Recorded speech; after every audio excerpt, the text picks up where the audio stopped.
Program features live coverage of an African safari and may include animal kills and carcasses. Viewer discretion is advised.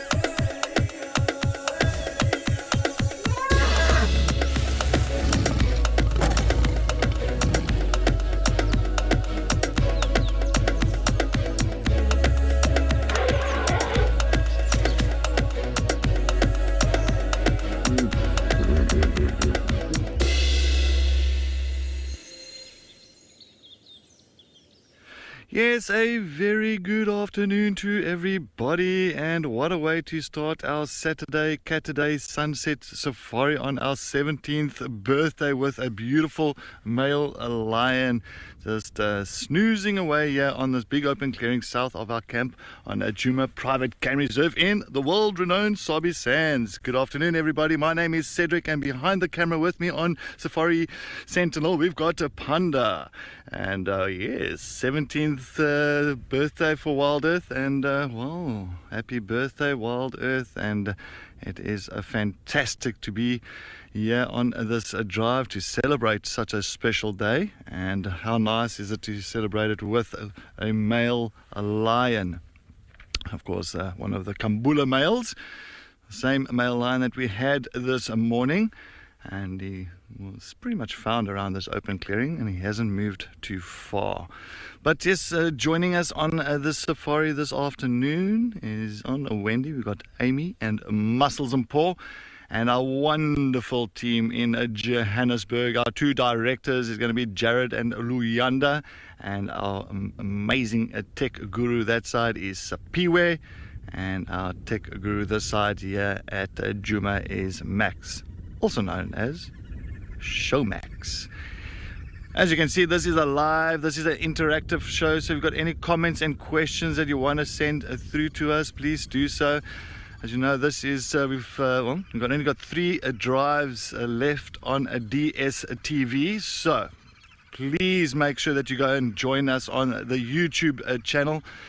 And make sure that you do subscribe or just join as a member, so you can have this safari ad-free on the YouTube channel, as well as you can go and chat with us, send your comments, send your questions through, your suggestions.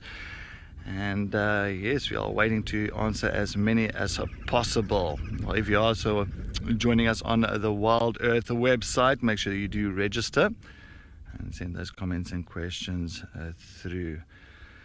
Well, I am so excited being out here. It's an interesting afternoon. Actually, the whole day has been very interesting weather-wise. It's been cloudy, it's been raining, not heavy rain. It's been like this heavy drizzle on and off the entire day. And I'm so glad there's nothing at the moment, but there's still a lot of cloud cover around. But it's nice just to sit here with this beautiful male lion. As you can see, the wind A lot of wind around.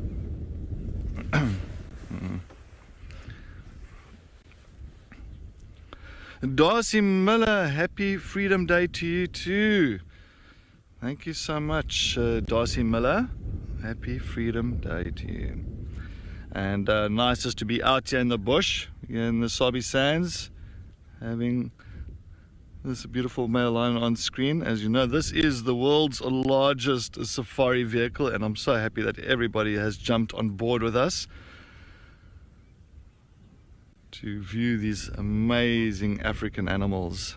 And just looking at this male lion, very content with the life. He hasn't even opened his eyes since we arrived here. He has just been snoozing away. But typical for lions, you know, they move mostly during the night time, but they do sleep 16, 17, 18 hours a day. But you must remember, when we are sleeping, lions are moving. They are patrolling, they are hunting, they are doing a lot of things during the night time, so this is their time off. So I think that's exactly why he's just taking some time out.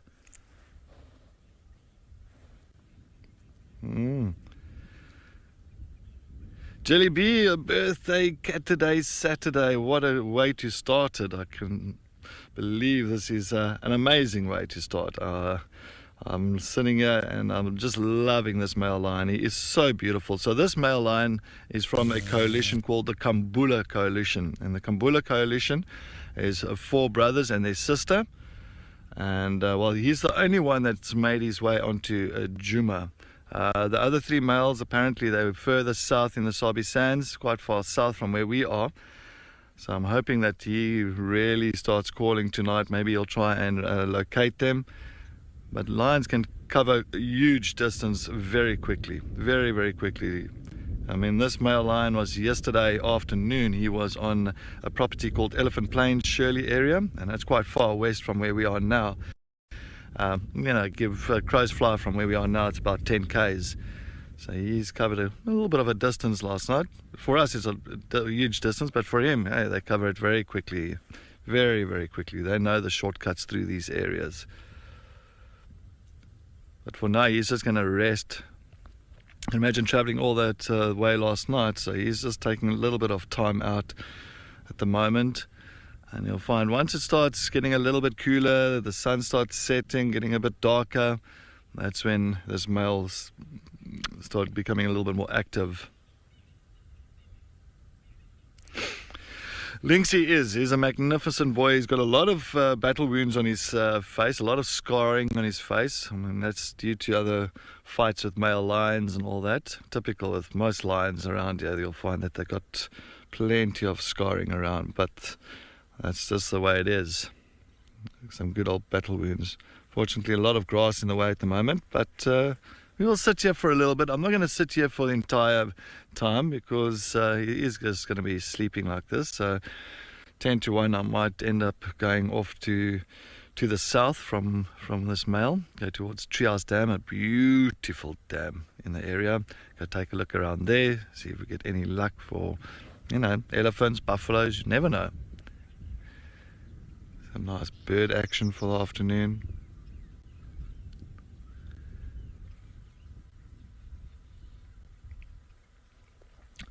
So these males, I thought he was about 7, but apparently I just got information during the day from Kimberly Lopez, who said he is actually turning 6. Turning 6 years old.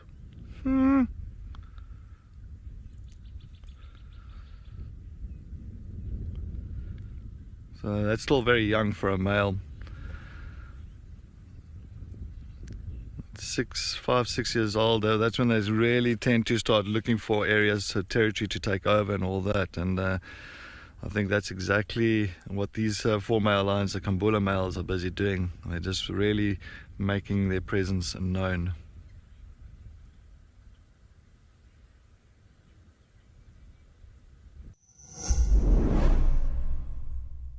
We have an exciting announcement. Wild Earth is launching a YouTube membership program. For a nominal monthly fee, members get an ad-free channel, prioritized questions, early access to videos, and many more perks. You'll get fun features like badges and emojis that'll make you stand out in the chat. YouTube memberships will help us to continue with our mission of connecting people with nature while giving you access to lots of our amazing content.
That's a very interesting thing, yo.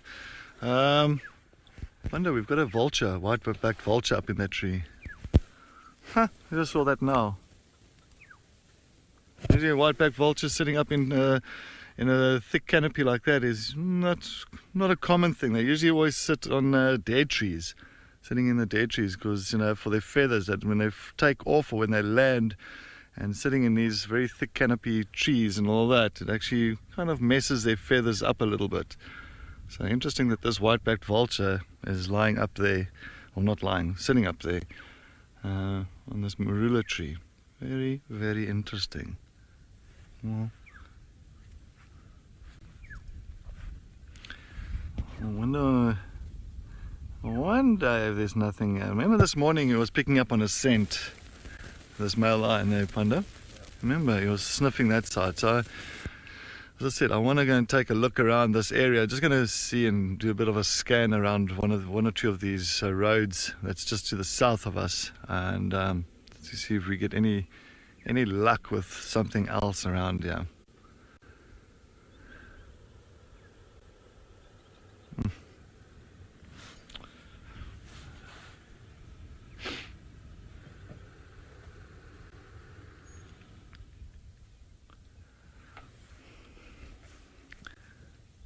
But we'll just give it a few more minutes here. Wait for Amy to get going, and then what we'll do, we'll start moving around and do a little bit of a scratch around this area to see exactly why that white-backed vulture's here. Hey, mister, I wonder if I can borrow his nostrils and his ears.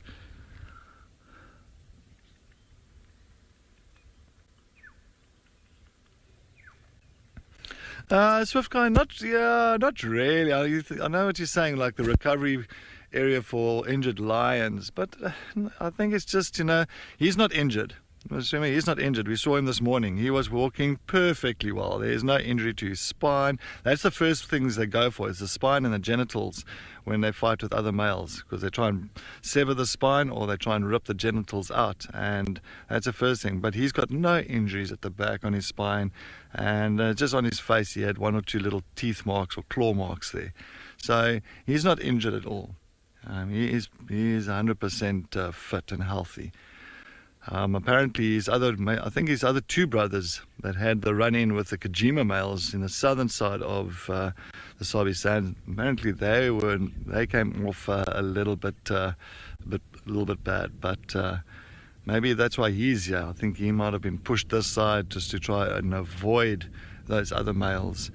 As well as the Plains Camp males, there's another two male lions that also had a run-in with, and they actually pushed into the northern Sabi Sands during the night towards Shirley's side. That's exactly where he was yesterday. So I wonder if he wasn't contact calling for his brothers. Those Plains Camp males picked up on his roaring and all that, and then they quickly came into the area to see if they can investigate on which lion is busy roaring there. So very interesting. I wonder if those Plains camp males won't even make their way up to Djuma side. If they do, wow. And they are impressive male lions, those two boys. They're actually coming from the west. I was very fortunate 3 years ago. I got to see them when I was working at Idubi. We actually got to see those boys coming in. All right, well, we are going to continue this side to go do a little bit of a scratch around here, see if we get any luck with something else this side. Let's head over to Ami, as she wants to say good afternoon to everybody.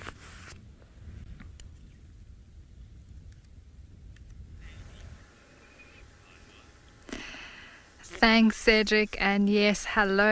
Mpho and I are ready to head out this afternoon and have hopped on Wendy and are good to go.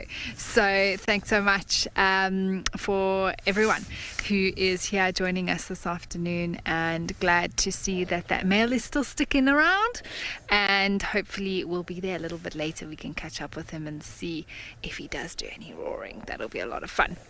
Now, a reminder to everyone that we have only 3 days left on DSTV, and in fact 3 drives, so including this one, that will be broadcast live there. And for those viewers who are watching on DSTV, remember that you can move over to YouTube, where we already have a YouTube channel where you can watch for free, but we are letting you know that we now have a YouTube membership program where you get to watch completely ad-free, which is amazing. All our content is broadcast there. You also have exclusive access sooner than everyone else, and all sorts of other benefits. And if you are interested in that, once we are no longer on DSTV, you can move over to that. Just head over to the YouTube Wild Earth channel and then click join, and you can find out more information. But our plan for the afternoon, we are just heading out there, really. I'll hear if there's anything to follow up on the radio. I might head a little bit north and then east and see what we can find, visit 1 or 2 waterholes. I know Cedric's also out and about now. Very sleepy lion there, and like I say, we might follow up a little bit later on him. But yes, that is the plan. So we are going to get moving.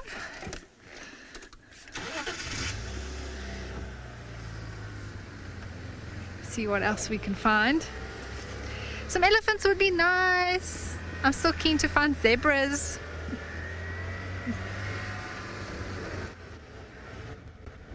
Ooh. Megan Edwards, that would be fun. We might have to, well, it might be an interesting evening. Last night the hyenas were out in full force. In the early hours of the morning, there was a lot of action happening there. So we'll have to see if maybe they come out a bit earlier this afternoon for us.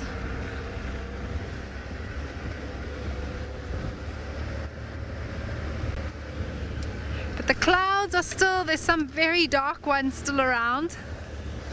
We might get 1 or 2 drops of rain while we're out here. I've got my jacket on. It is a bit chilly.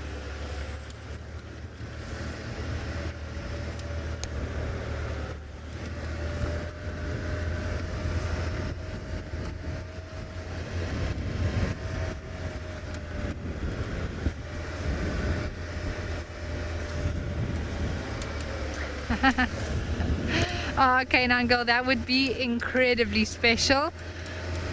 Maybe when we get the spotlights out later, we may be able to spot an aardvark for our birthday. Lucky 17 maybe.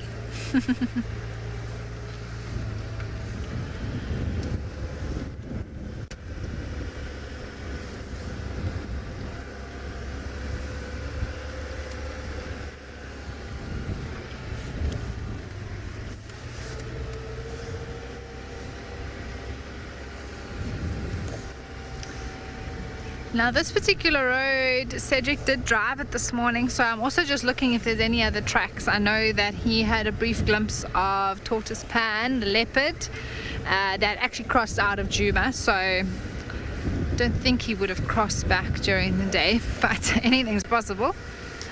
But it's nice if you know someone's driven a road that if you see any tracks on top of that, you know they're pretty recent. And also it's very windy today. Wind affects tracks, it distorts them, and so the more crisp and clear it is, the sooner it would have been. Sorry Jared, I know the question was from Jaden and something about zebras. If you could just say it again for me please.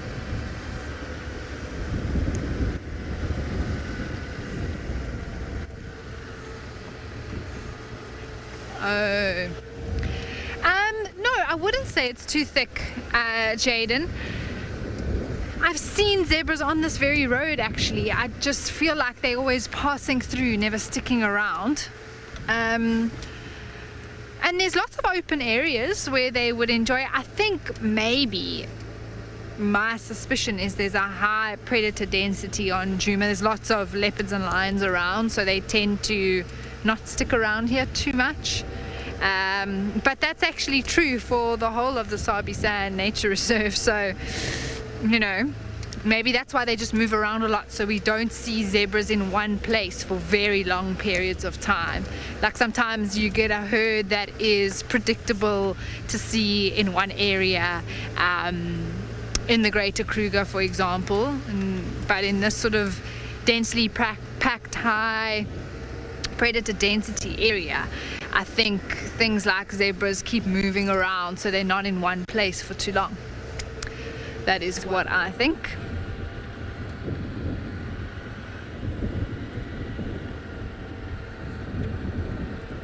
But I have been in areas of the Sabi Sands where you do see lots of zebras. So I think it all just depends on a whole bunch of different factors.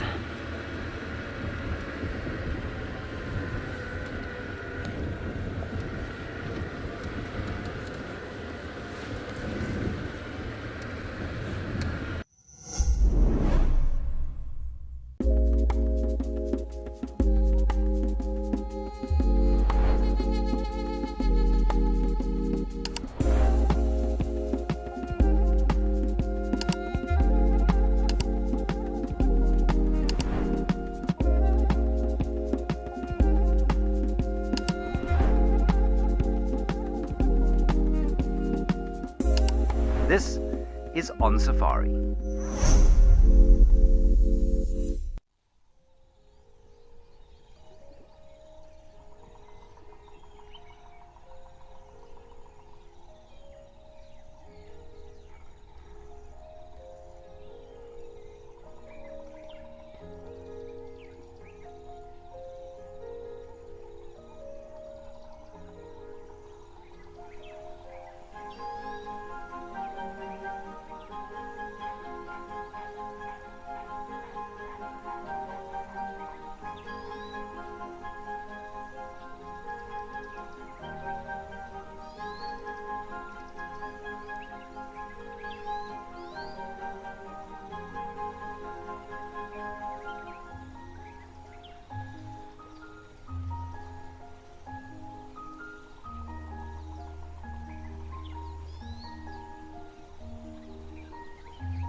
I do love a good birthday party.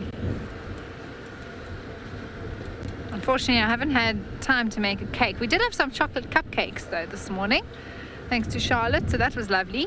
I enjoyed that with my cup of coffee. When we got back this morning, everybody, it was cold and rainy, and I enjoyed a very hot cup of coffee. We've got some relatively fresh elephant dung here. We'll see if we can find these Ellies. With a little chocolate muffin, which was so delicious. Hopefully there's still one left. I can have one after supper tonight.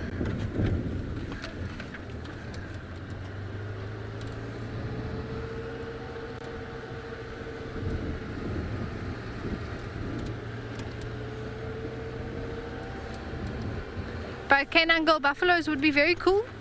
We had that one herd here a few days ago. I would love to see another one, or even just some Duggar boys, some big buffalo bulls hanging out.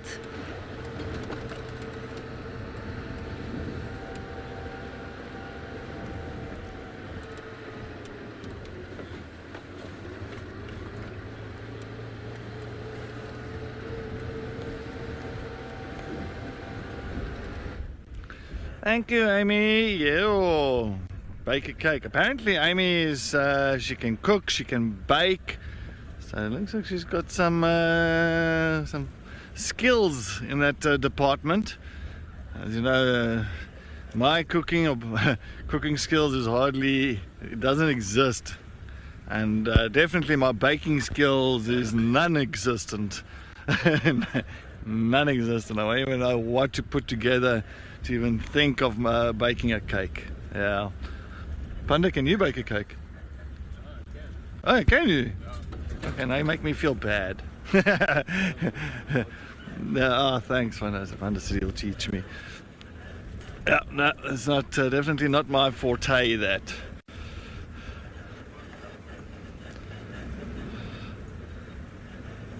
Alright, so the sun is coming out. It's getting now hot. It's hot, cold, hot, cold. I'm going to slowly head, as I say, I went past Treehouse Dam. No luck with anything around Treehouse Dam. So I'm going to head towards Twin Dams, one of the other dams here on the southern side, where we had old Marips, the young male leopard, last night. Just going to do a little bit of a scan around that dam, maybe get some nice bird activity there. The sun is starting to come out nicely now, so hopefully it is going to change up a few things.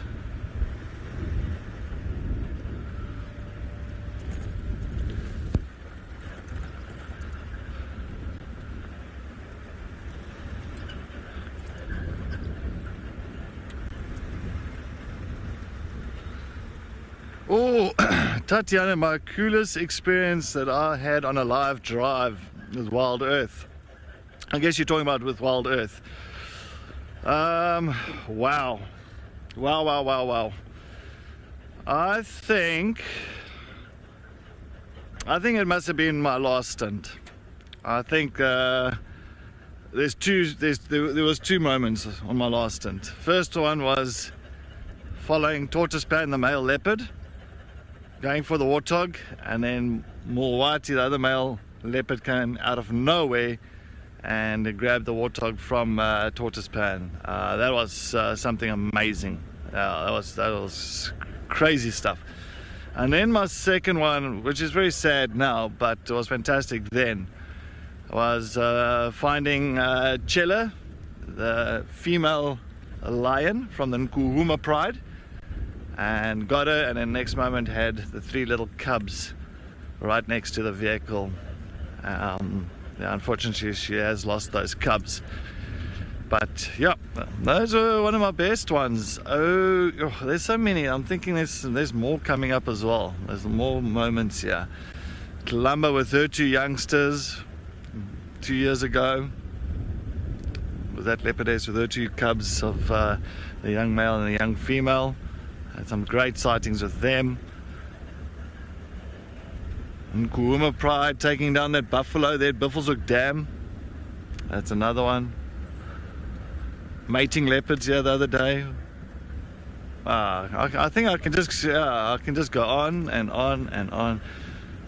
You know what? I feel bad is I've never really made a diary with all those sightings. I can imagine I had a diary for the last 2 years on all the amazing sightings that I've had.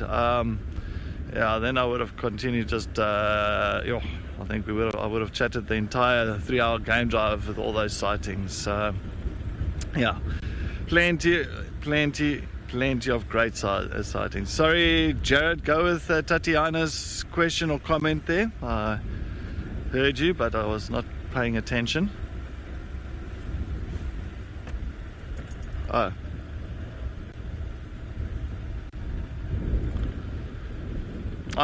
Darcy Miller, a gift for Wild Earth's birthday today would be Tlalamba showing us her cubs. Wow. That well, actually I was talking to Panda now while we were sitting there with the Kambula male line and saying I'm very keen to look for Tlalamba. Of course not the cubs, but just for her.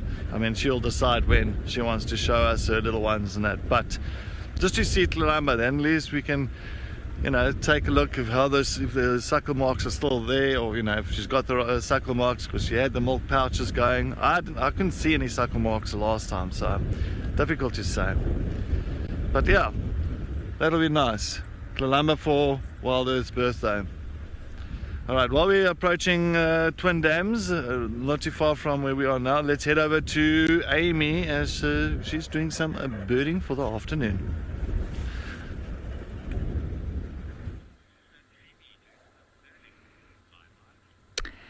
Well, I did mention maybe seeing a nice bird or two, maybe even a raptor, and we have found a beautiful bateleur.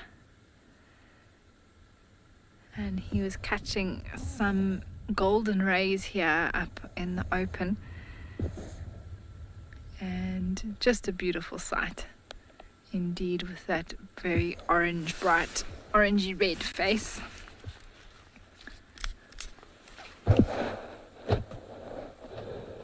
Oh, it might fly. Might fly, everyone. It just pooped.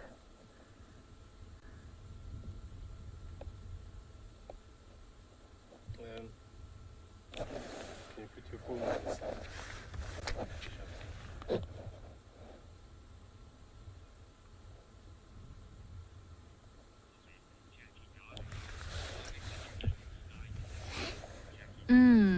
Jackie, it is very beautiful. The clouds are dramatic. Blue, grey, white, the dead tree, the bright bateleurs, colours as well, all very dramatic.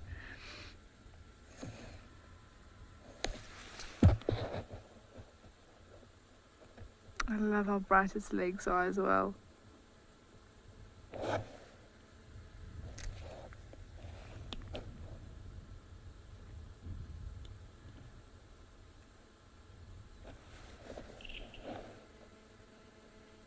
I can hear an elephant feeding just ahead of us.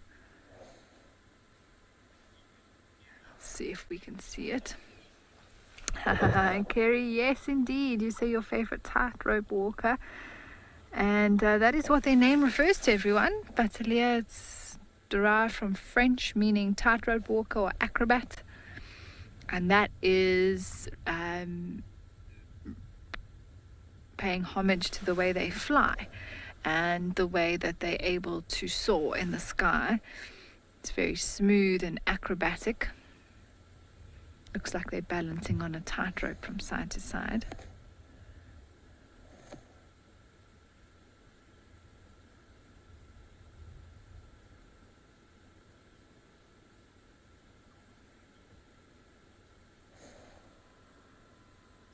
Just so beautiful. And I say he because you can see on the wings below the grey patch is completely black, and that tells us that this is a male bateleur.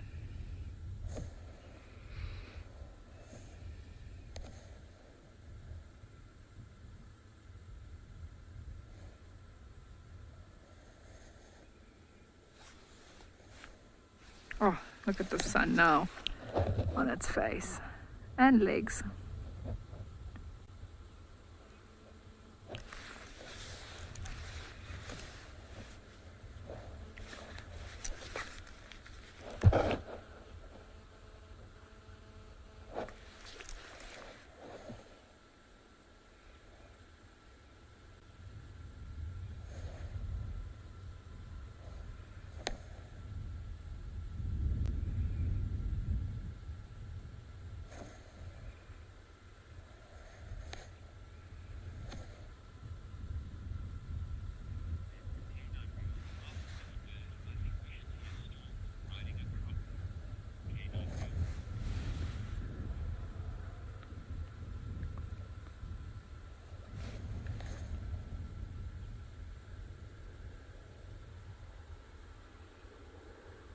Canine girl, I'd love to see a stork. I'd love to see another saddleboard stork. We had one the other day when I was with Panda around Treehouse Dam, which is a waterhole on Djuma down in the south. Not too far from here, actually. We might go past it. And a saddleboard stork arrived while we were looking at some vervet monkeys. All right, well, while we keep looking at this battalier, head over to Cedric, who's got some giraffe.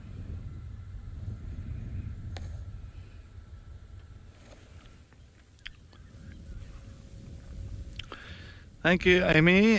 Well, we also found a very tall animal, the tallest of all the land mammals. Got a whole lot of giraffe, a southern giraffe that's coming down here towards Twin Dams. This is absolutely amazing.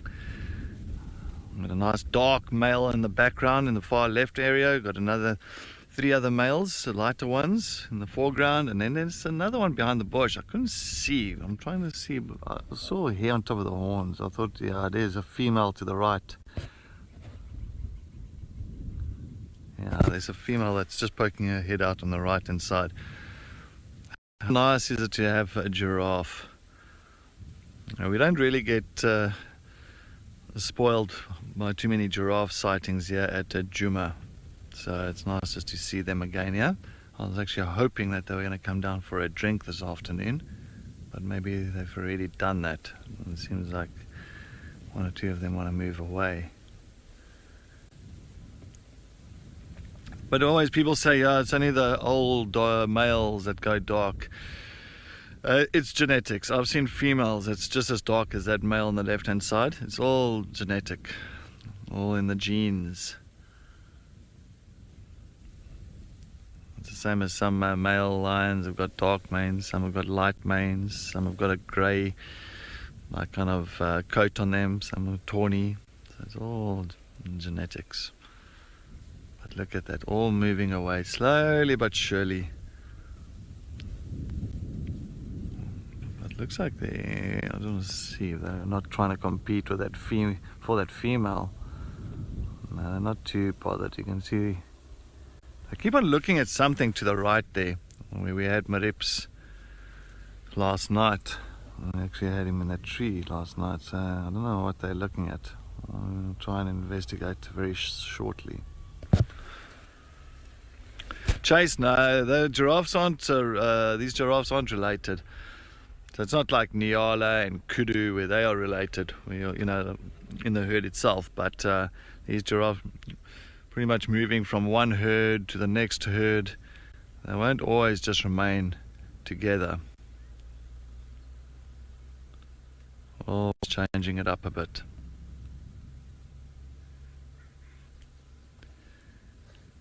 Nice to see 5 of them.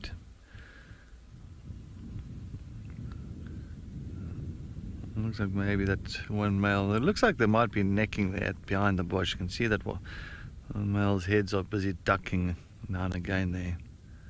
They're maybe playing around for this afternoon. Come on, come this way. Why do you go behind the bush now?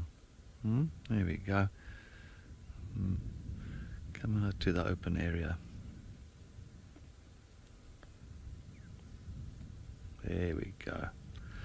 Typical with male giraffe. Many times you'll find males, if they're competing for a female, what they'll do a thing called necking. So they'll kind of swing their heads and then necks towards the other one like that, and to see if they can topple the other one over, try and give the other one a proper punch with the head. But this is more play at the moment. When it's proper, how can I say, a proper fight happening, it is quite it's quite hectic seeing the speed of that head actually moving and swinging from side to side, trying to hit the other one as hard as possible. That's why the male's heads are very bony, very bony. The heavier the head, the bigger the punch. Got a young male in front, 2 older ones behind him. And then we've got a female that's just there. You can see her horns much thinner. Well, the Ossican is much thinner than the males. Just want to double check. I'm going to get my binocs out here. No, there's a bump on the belly. That's also a male. That's a younger male. So sometimes, not all the time, that you look at the ossicones like that there now. If you look at the on their belly, in the middle of their belly, there's like a little bump. Of course, that's the giraffe's thingy.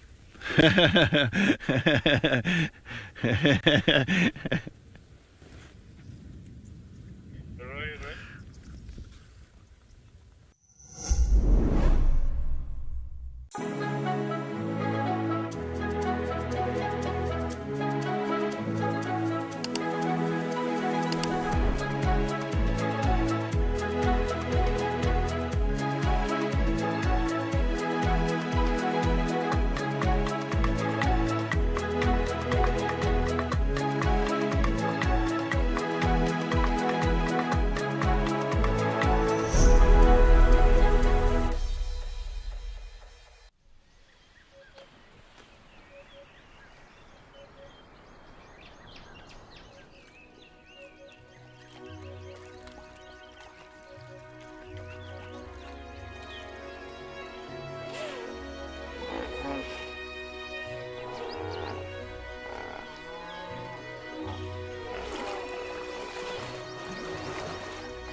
I don't know where Amy is, but yeah, there's nothing at the moment.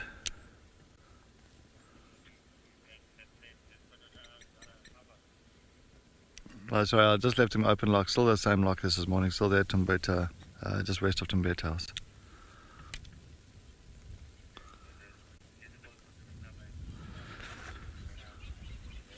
As you can see, still going for each other there, and still sussing each other. A little bit of a bump and shove here. This is actually amazing. It's wonderful seeing this. And they're both exactly almost the same size. Maybe the one on the right a little bit shorter. He hasn't got the reach of the other one. No, don't go behind the tree now.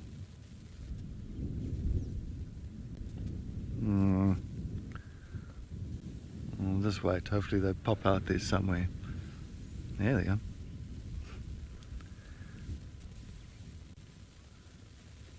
So why they do this, if there is a female that's in heat here somewhere, these two males will try and see exactly who's going to be more dominant. You know, if I'm gonna knock you down, well, I'm going to be the dominant. I'm going to have that right to mate with that female. So that's exactly what they try and do sometimes. But I thought just now it was more of a play, but these two are starting to get a little bit feisty.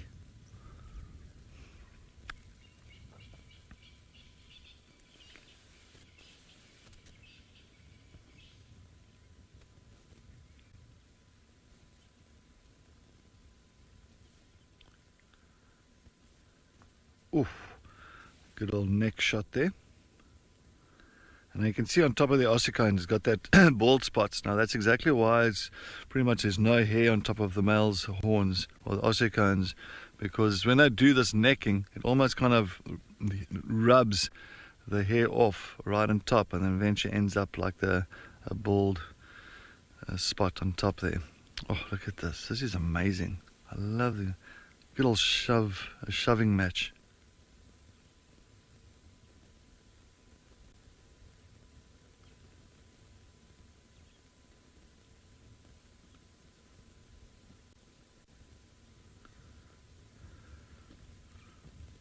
Oh, we can actually hear that. Let's listen out a bit.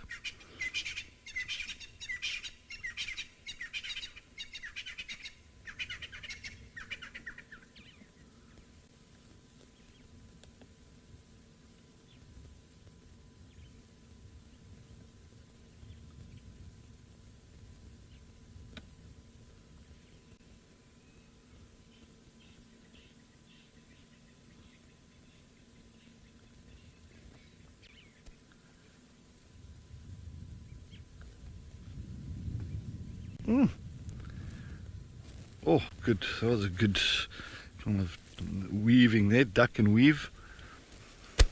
I love it. It's amazing. It's like a boxing match, eh? Like those little fake punches coming in there and dubbing the other one. That's fantastic. And yeah, Oli, yes, they always they always kind of lean against each other, but it's also leaning against each other just to kind of make sure that they can push each other around that way, or kind of push the other one to the side and then throw that little jab coming through. Sorry, Jared, my earpiece just kind of got bumped out of my ear there. Go with something. I just heard some comms coming through.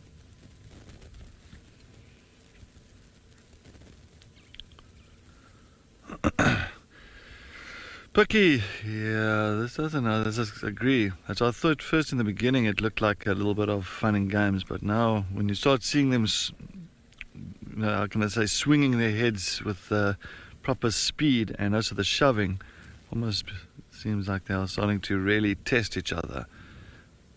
Really kind of going a little bit more aggressive here.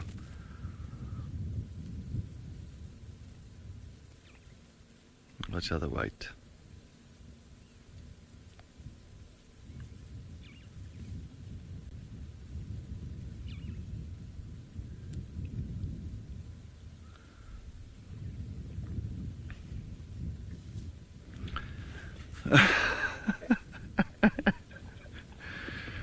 African sunset, you say you would love to have a couple of men having a scuffle over you. All right, yeah, cool. Looks like these two are slightly, but she's like, yeah, you sorted out differences, yeah. Let's move on. Let's go and have a beer together. It's almost like after a rugby match.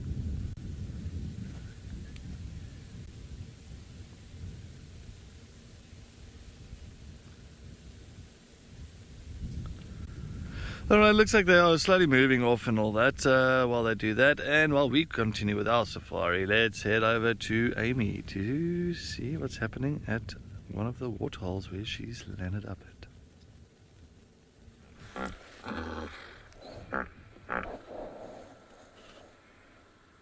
Good timing, everybody.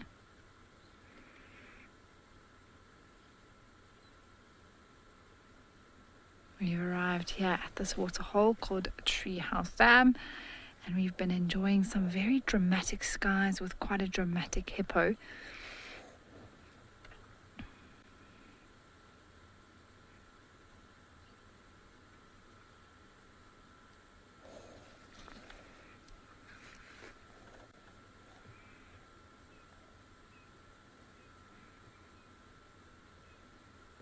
See if he's going to yawn again. Oh, there we go. Wow, look at those teeth. Sure.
I'm hoping that he does it again. Maybe give us another little grunt.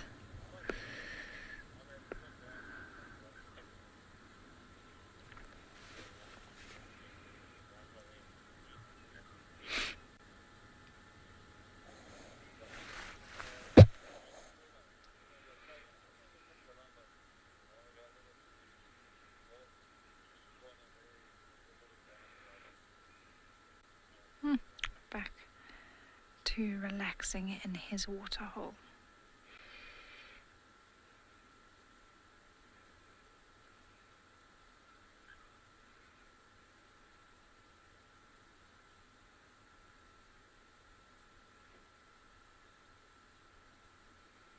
And hippos can open their mouths to nearly 180 degrees. That is very wide. Mercy, it's all about territorial calling, letting other hippos know that he's here, he's in the area. Same with the yawning. Oh, oh, oh, oh. Oh, beautiful. Wow.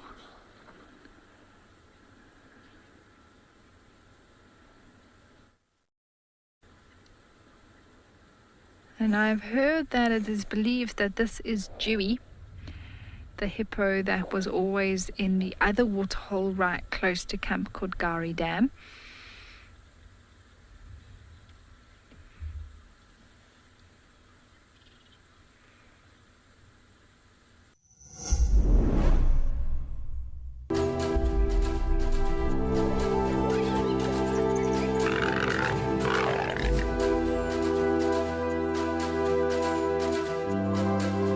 We did have some lions. Cedric's probably going to follow that one.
Erica, no.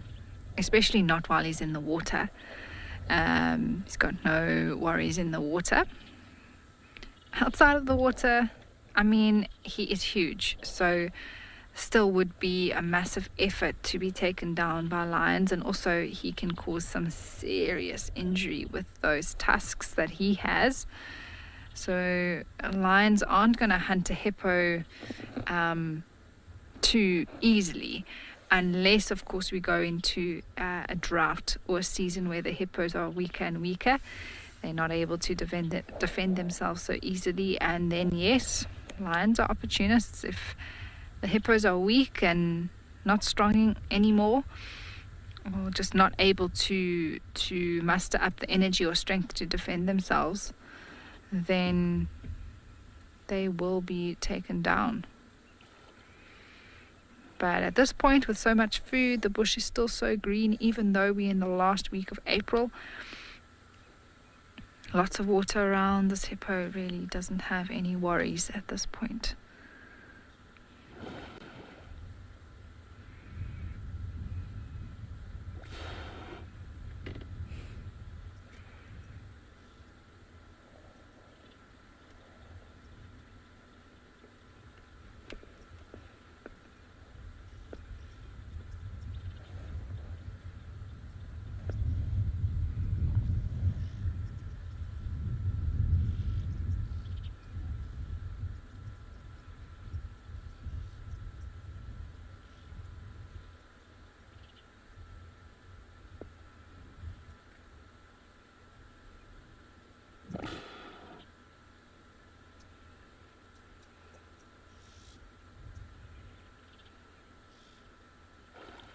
Well, there we go.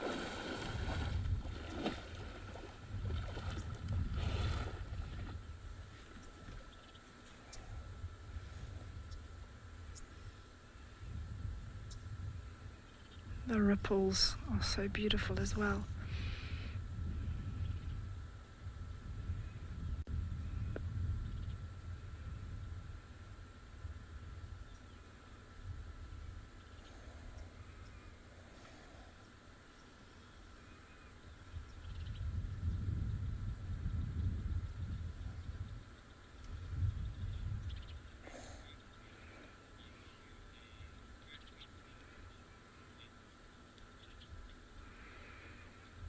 Well, we are enjoying a waterhole right now, everyone, and with it still being Earth Week, we are going to send you into a clip of the importance of water.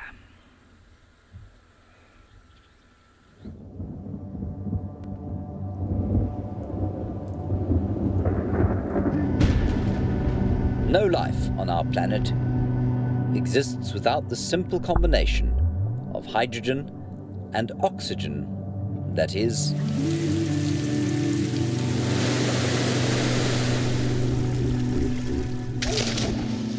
water.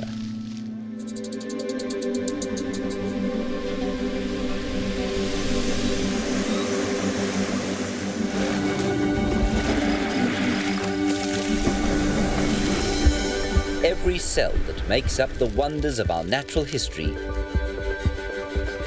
needs this life-sustaining molecule. Sometimes in tiny amounts,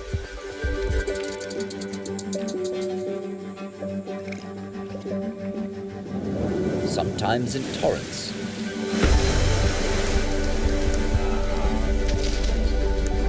Our blue planet, flush with biological wonders,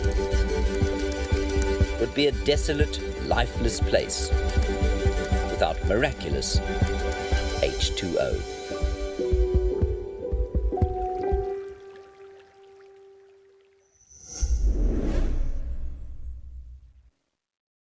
So I left Twin Dams and I'm slowly heading up towards Buffelshoek Dam. I'm going to see if we come right with that lumber, that beautiful leopardess. But yes, well, we've got 3 drives left on a DSTV. 3 more drives left on DSTV, so please go and join us on our YouTube channel. Make sure that you subscribe or join as a member. If you join as a member, well, there's a lot of benefits as a member, as well as, or one of them is it's ad free. So yes, please make sure that you do join us on a YouTube channel, as we've only got 3 more drives left on a DSTV. So yeah, don't disappear, join us, and yeah, and we can continue with all our amazing safaris on that channel. Yes. Yes, yes. And you don't want to miss out. And even the costs for joining as a member on our YouTube channel it's way cheaper than being a subscriber on a DSTV or paying for a DSTV, let's say, decoder and all. So yeah, do it. It's gonna help you, it's gonna help us, and it's gonna help conservation all together. Oh, fresh buffalo dung there. Okay, I think let's head over to Buffelshoek Dam. Just a bit worried here. I do apologize if the signal, if we do lose a little bit of signal here or break up in picture, because we are heading into an area where the signal is very poor. So I'm going to go very slowly here, but the buffalo tracks are going straight that side. And there was vultures and hyenas coming all this side as well this morning from one of the gentlemen. One of the guides from the other lodge, he said loads of hyenas coming this side, a lot of vultures this side. So let's see, maybe we are going to get lucky around here. Yeah, more buffalo dung. More dung. A lot of dung. Oh, there's some green pigeons. I'll wait to see. I know we're going to lose our picture now, so rather let me just go stationary for you for the time being, and have a beautiful view on some green pigeons and a starling. Oh, he goes. All right, well, there was green pigeons. It's just a starling, glossy starling. All right, well, we're going to try and get to Buffelshoek Dam and follow up on these buffalo tracks. Let's head over to Amy to see if she's come right with any animals on her side.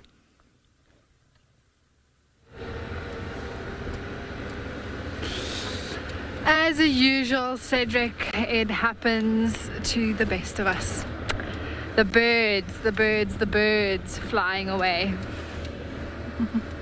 Oh man, I tell you what, some elephants must have had a party on this road this afternoon, or between drives, because I drove this road twice this morning, and now there are footprints, there's dung, there were leaves and branches, half a tree at one point. Anyway, I'm heading back up a little bit central north of Djuma. Just want to go peep my nose into Mr. K4 lion, see if he's still snoozing away there, and then I'll make my way down past the waterhole and then maybe head a bit northwest. We've done a loop now in the central southern areas.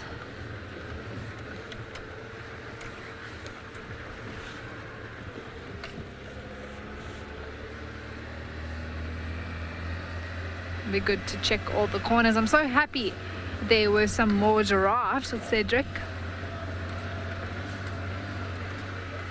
Ooh, Kimberly Lopez mating last week, maybe new cubs. Well, in about 110 days, we can check, see if there's any updates. Aren't lion cubs just, oh, so adorable. I mean, any cubs, let's be honest, but lion cubs, especially when there's lots of them, are so cute. And sometimes lionesses will actually sync their sort of, they'll get pregnant at the same time, and then they even practice allo suckling, which is where the little ones will actually suckle from different lionesses, their aunties, not necessarily only their mom. It's a good way to ensure survival out here as well. Paul, there is a rainbow. Let's see if we can show everyone. I don't know. No promises, everybody. No promises. It is quite tricky to find a gap out here sometimes in the bush. It's a piece of a rainbow. I'm not going to give everyone too much high hopes. Sort of a quarter rainbow, but it is a rainbow.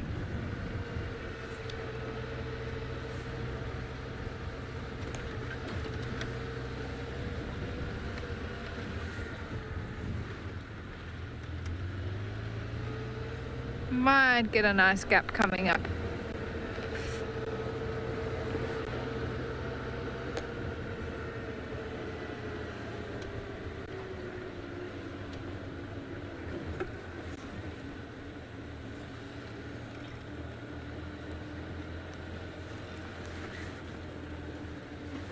There we go, we can show you a bit of the rainbow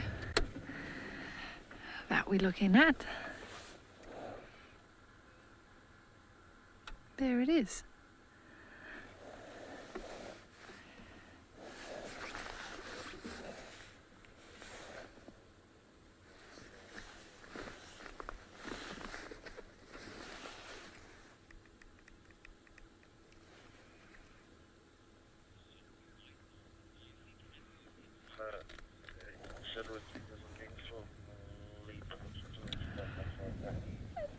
That's an interesting question.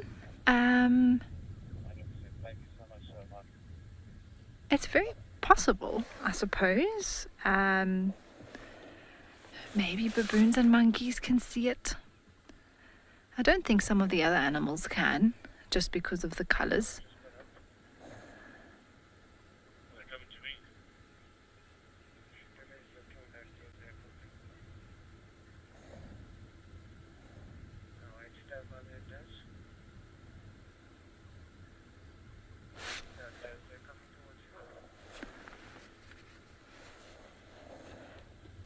Is fading now, everyone, a little bit, but that was nice to be able to show you.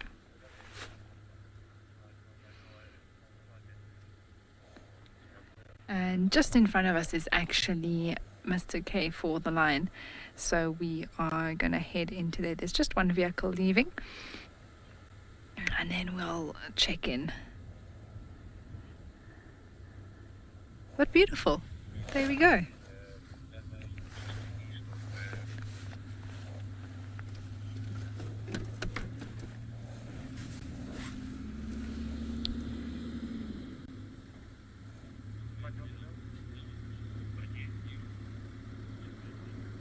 Thanks, Joanne. It was lovely. Hi, hi.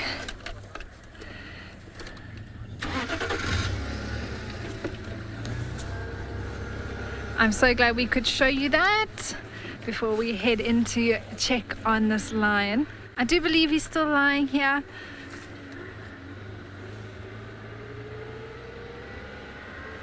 Oh, he is.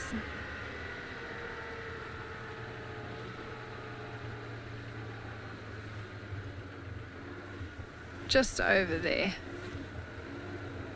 Very, very flat.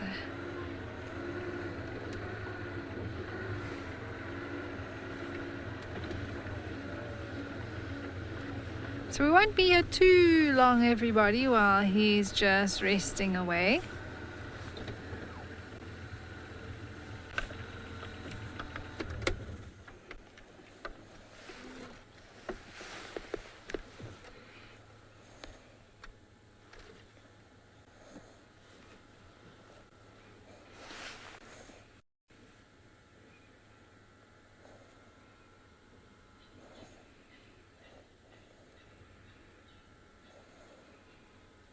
He's moved though, away from the termite mound where he was earlier, so at some point from when we left him until now he did get up and cross the road and come lie down here. Ooh, that's some nice light coming through.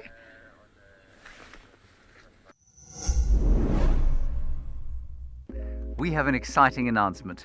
Wild Earth is launching a YouTube membership program. For a nominal monthly fee, members get an ad-free channel, prioritized questions, early access to videos, and many more perks. You'll get fun features like badges and emojis that'll make you stand out in the chat. YouTube memberships will help us to continue with our mission of connecting people with nature while giving you access to lots of our amazing content.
Jason, it's actually a good question, and I have a suspicion that may be what these impalas are doing to some extent. They're far enough away that he wouldn't be able to chase them down from this distance. You know, they would easily have a 200-300 meter head start, and I mean, they're pretty fast themselves and can jump away and very agile and that sort of thing. But it could be just to be keeping an eye on him. They're not alarm calling, they're feeding.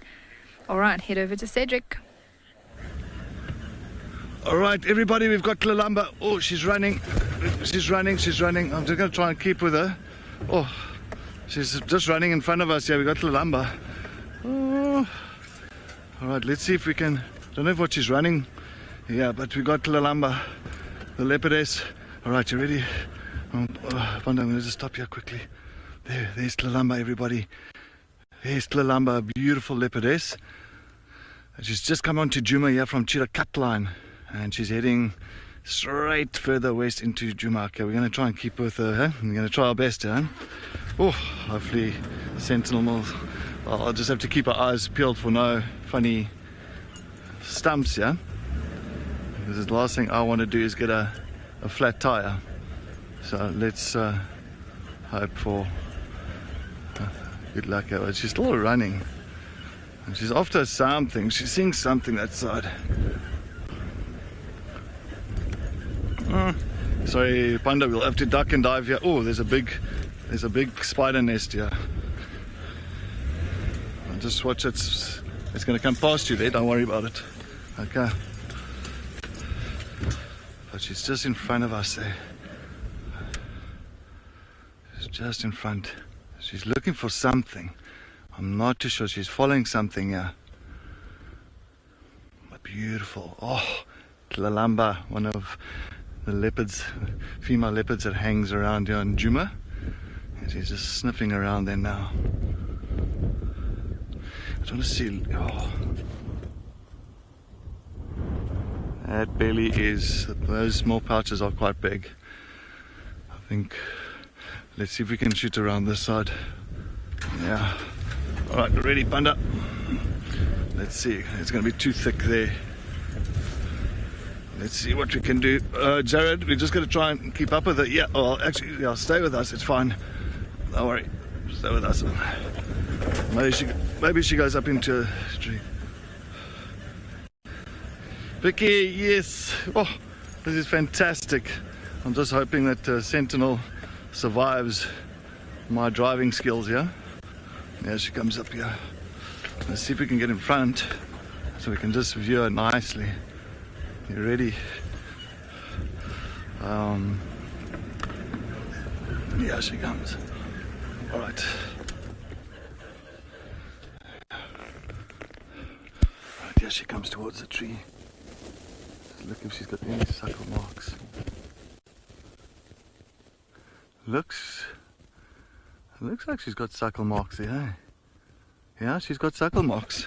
She's got suckle marks, everybody. You can see a little brown color on her belly where the white is. That's little suckle marks there.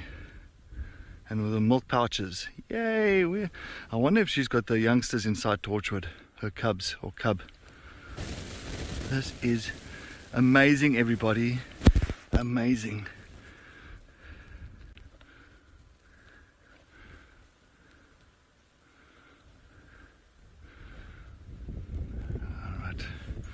Let's see if we can reverse out here.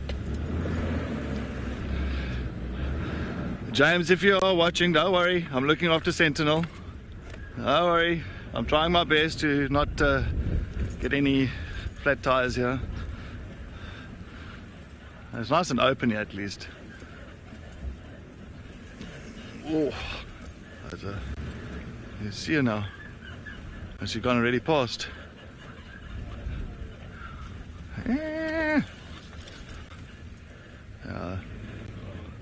see her in front of us. Oh, there you go. Thank you, Panda. Just watch your side, Panda. Yeah, we need some assistance. Fortunately, this is not Rusty and Wendy. Rusty and Wendy is a little bit easier to maneuver, where Sentinel is like a tank, but it's nice. Always good. There we go. I'm gonna go on top there.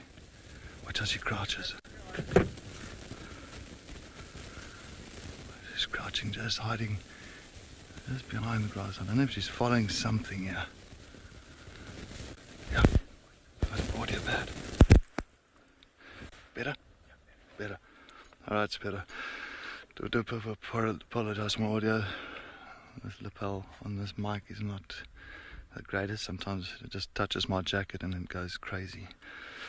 But look at this. So she's using this termite mine as a nice little vantage point, just to kind of sneak above there, hiding behind the grass, looking at whatever she's following up on. I don't know where I am on Djuma at the moment. I think we are south of Leadwood Road. So we're just between a road called Leadwood and north of Gary Main. And it's a southern road, service road, and we are just west of Cheetah Cut Line, if you like to take locations down. So she's come out of Torchwood. Now she's got her cubs that side. And exactly what I thought, with the tracks going in and out all the time in Torchwood for the last week.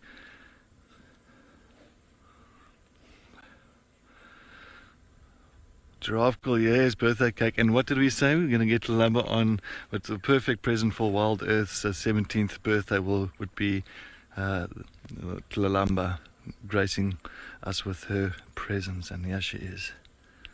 She wants to move here.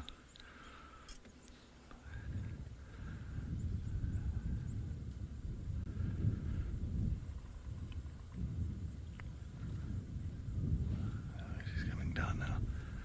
Oh, she's on the move again. Oh, sorry, there we go, coming past. Oh, maybe she climbs a tree. Maybe she climbs. Oh, she climbs a tree. Climb the tree. Oh, she's on a mission. Climb the tree, climb the tree, climb the tree. There we go. Up. There we go. She's up in the tree. She's up in the tree. Another point, another vantage point for her. Perfect. There we go. Oh my word. Yay!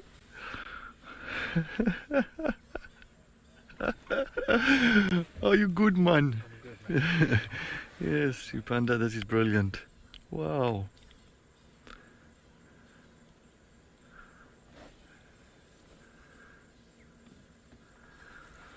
Right, I just have to let the guys know exactly where I am here at the moment. Yeah, stations, I'm still here with Lalamba, Mafazi, Ingwe, but we're in the block between Leadwood Road and Gary Main, somewhere in the block, of course west of Cheetah Cut Line, but we're in the middle of the block, so yeah.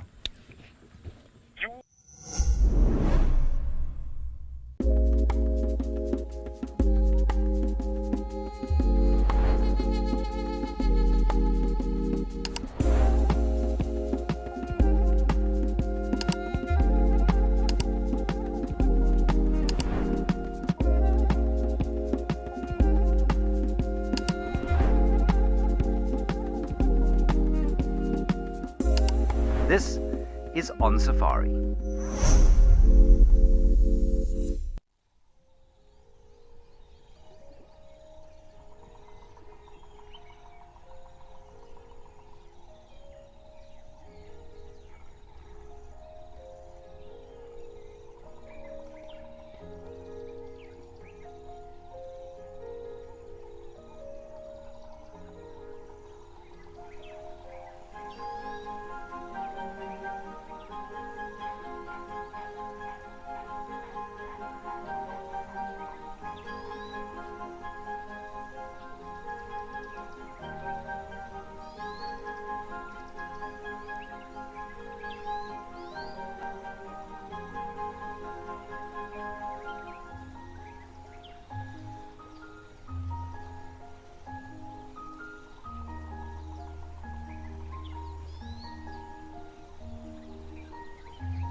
They're so agile. And going up on this tree, it's so easy for them. There's no effort.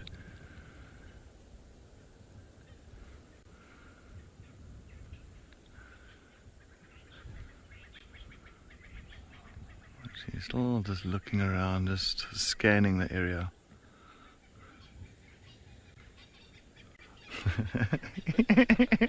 And Jelly P, he's like lumber in the tree is Ayoba. Ayoba, man, yeah. Exactly what Paul say. It's Ayoba.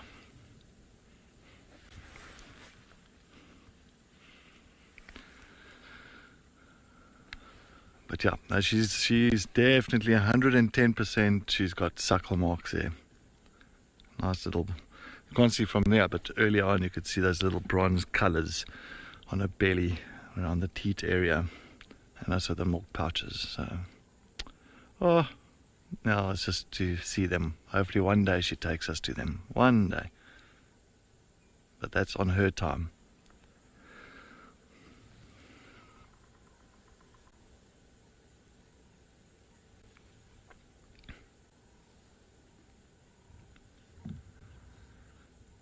So we've got no clue on how many.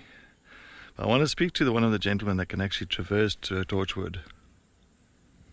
Oh, look at that face. That's so Tandi. To me, your mom, Tandi. Look at that. Oh, even Karula. It reminds me a lot of Karula as well. Tandi and Karula. Karula is her grandmother and Tandi is her mother. And they got that look. Nice golden color to them. Very dark. A lot of the spots around their faces very close to one another. So it gives them a real dark look. Isn't she beautiful?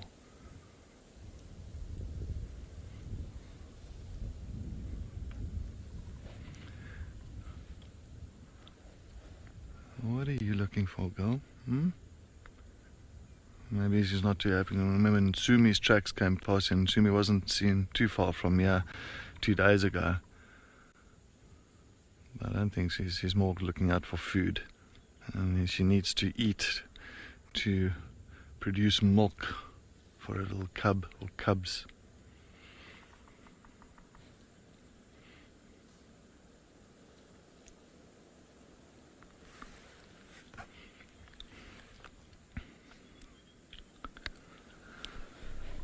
Pete, where are you now? I'm just bypassing Twin Dams. I'm going to come from Gowrie main side there onto Leadwood then. Yeah, come on to Leadwood, but we're closer to Chillicut Line side, eh? So, yeah, I think that's going to be the best if you're coming closer to Chillicut Line, but on Leadwood. Maybe about 200 meters, I say, west of Chillicut Line on Leadwood. Okay, let me come from that angle. All set. Jumping onto Gowrie main in the next 2 seconds. Okay, copy, yeah.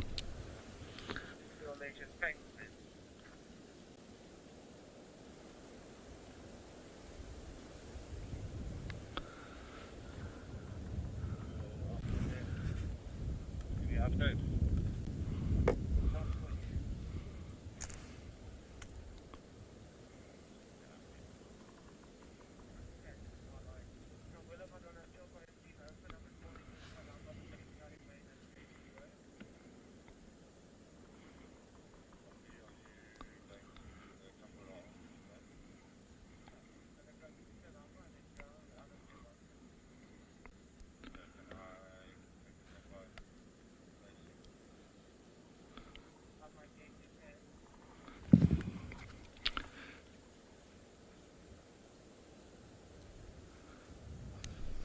Pete, if you do, sorry, I'm just quickly, if you do get connection with cell phone connection, just take a look. I'll just dropped a pin there for you as well.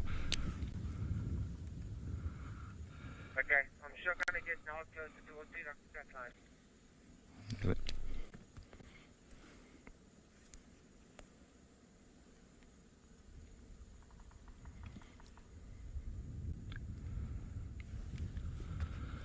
Alright, sorry about that everybody, I just want to dropping pin here. Yes, Darcy Miller, yeah, no, the Queen of Ajuma has come to Wild Earth's party. Thank you, Tlalamba. Thanks for your responding to the invite. We really do appreciate it. And I'm sure she's got a babysitter looking after the cubs somewhere. I don't know, maybe. Imagine she has a little, maybe Nsumi's looking after the cubs. No, I'm just joking, that doesn't happen. She must probably stash them somewhere nice and deep in a drainage line. You never know. And I wonder she hasn't come so far west towards quarantine clearing and all that for a few days. It's been going into Torchwood all the time. She mustn't come down now. We'll get this other gentleman in here as soon as possible. I'm hoping that he can get here.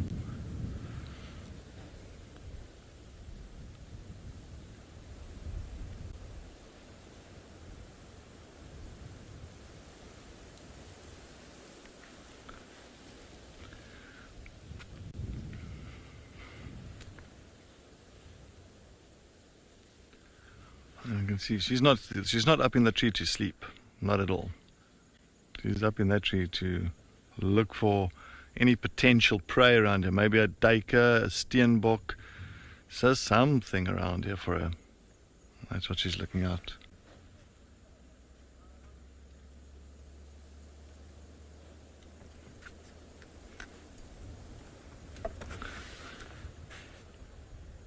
Pete, if you go, I can hear you on Cheetah Cut Line. If you go another 100 meters north from where you are, then you come straight west. I've just got your snap there. Okay, I think I'm going to head in here where I'm now. Alright. Yeah, you're straight east of us. Come straight west. But if I go my foot up, but if she comes down, I'm going to struggle to keep her.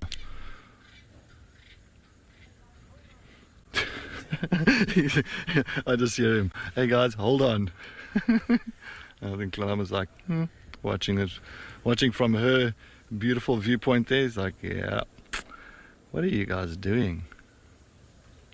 Oh, look at that.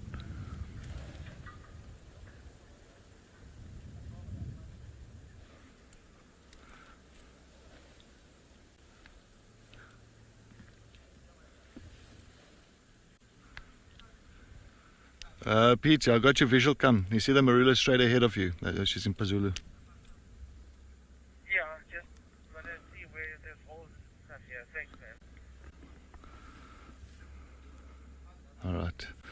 The gentleman has made his way in. He's found us because there's some guests on the vehicle that really want to see Tlelamba. Why? Because they are huge Wild Earth fans and they've heard about Tlelamba and seen Tlelamba many a time on screen, and now they're here in person, and you can imagine the excitement for them getting in here to see this leopardess. Yeah, wonderful, wonderful stuff. There she is up in there.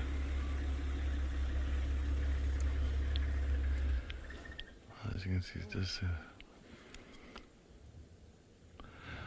Annabelle, yes, Panda is doing some magnificent work here at the moment, doing his magic with the camera. You can see she's just enjoying a good old rest there for now. But yeah. But you can see the nice big tail, nice thick tail at the back. Typical for the leopards, nice for the counterbalancing. So they got that thick tail, very heavy tail. The other day when Marips was in there for surgery, the young male leopard actually kind of lifted up his tail, and it is quite heavy. So you can understand that it's a perfect thing for her to, or for any leopard to use when they go up into these trees and balancing along thin branches. Use that tail.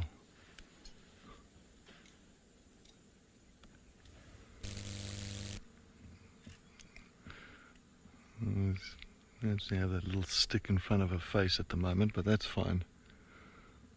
That's alright. It's still nice just to get to see her.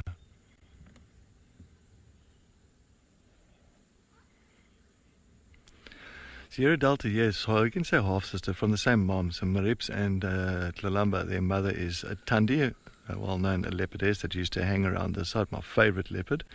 And Tandi passed away in 2022, and but they got different fathers.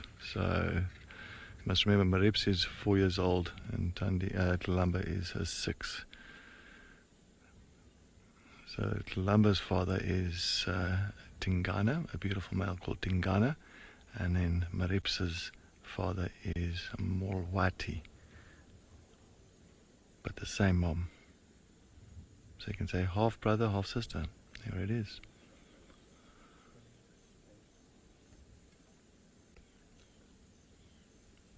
And really, this is a 1, 2, 3. This is a 4th litter now she's had, 4th litter of cubs. So unfortunately, the first 3 litters did not make it. So we are really crossing fingers, holding thumbs that these cubs do survive. As long as she hides them and keeps them safe, that's the main thing.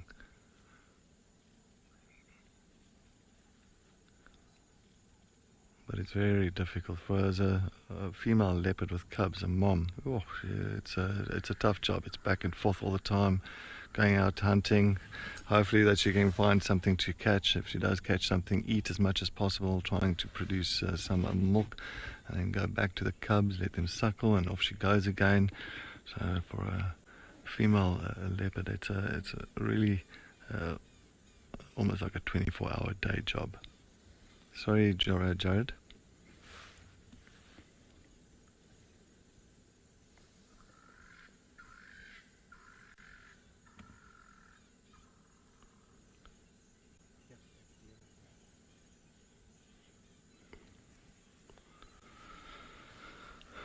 Oh, Canine Girl, I'm not too sure, but her tracks keep on going to Torchwood, and I'm sure little ones are up that side, and choosing that side, very difficult to say why. I mean, she could have chosen Juma, she could have chosen a few drainage lines this side. She's got a few places that she tends to use. Oh, a big yawn. Good sign of coming down, maybe. Line activity, and just remember there's also a lot of line activity in Torchwood, there's a lot of line activity in Buffelshoek and Juma, all over the show. So I think what she's decided to choose an area there in Torchwood because maybe she feels a little bit safer that side, or she feels safer that her cubs are going to be protected that side. So let's hope, let's cross fingers.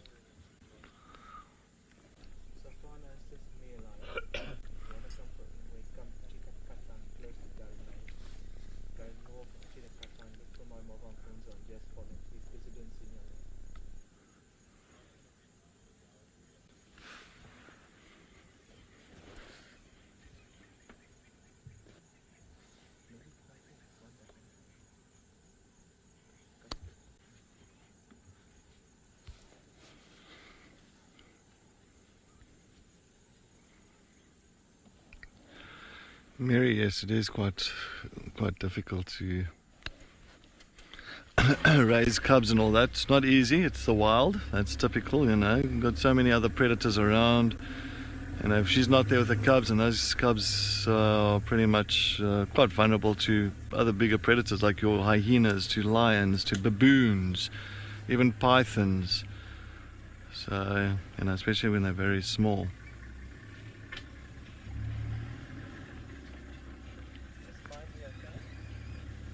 Another vehicle's just trying to reposition, yeah?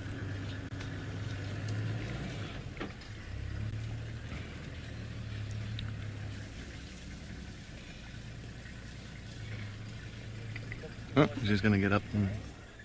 He's going to get up now. I'm going to come down. I think she's going to come down now. Yeah, just wait, Jared. I think... let's see what happens here. I've got a feeling she's going to get up here now very soon. I don't think she's going to be up there much longer.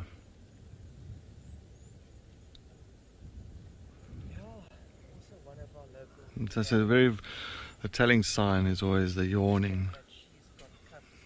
It's almost like when you're getting out of bed and before you get going for the day, you'll also give her 1 or 2 little yawns and stretches, and then off you go.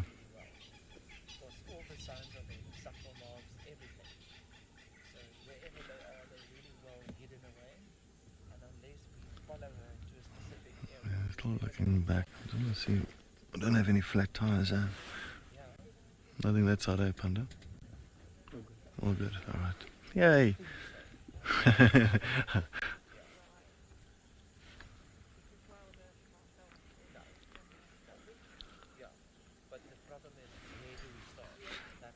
Gee, I know those rosettes really do blend in with the bark of the tree. It's amazing. You can actually drive past some of these trees and you won't even know there's a leopard up in the tree. Yeah, the camouflage is amazing. Those rosettes really work. The coloration, the rosettes, and they are just built for stealth. You know, when they go hunting, they want to get very close to their prey. You know, she wants to get 5-6 meters from the prey before she really launches a proper sprint and attack on that prey.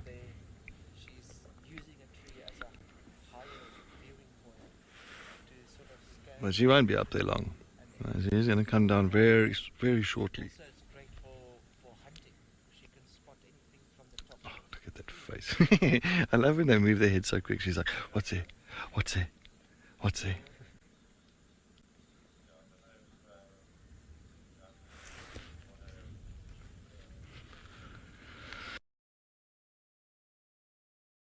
They got fantastic eyesight. I mean, what they can see compared to what we as humans can see, it's a huge difference. You know, very much acute eyesight, sense of hearing, sense of smell. I'd love to have their senses just for one day, just for one day, just to feel how it feels. I think like if a little branch or something rustles around her, she quickly looks. But that's typical for a leopard that's on a hunt. You can see she's looking out for any. She's looking for her strategy. Yeah. If she sees something, she's going to come down and then she's going to go for it.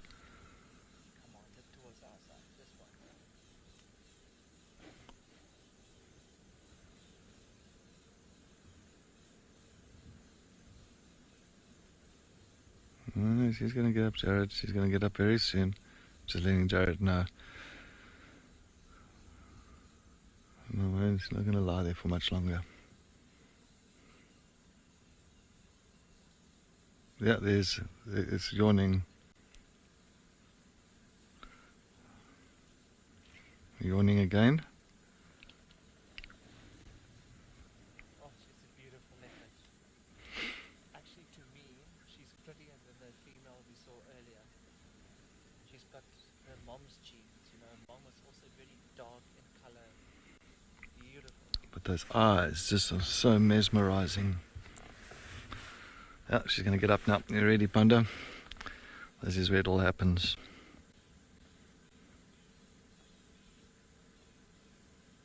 Maybe I'm just jinxing myself, eh? Do you think so? I think I must touch this wood. And yeah, luckily we've got like a nice piece of wood here on the dashboard, so I don't have to go too far. Yeah, true, Jared. Thank you. There's one spot I really want to try.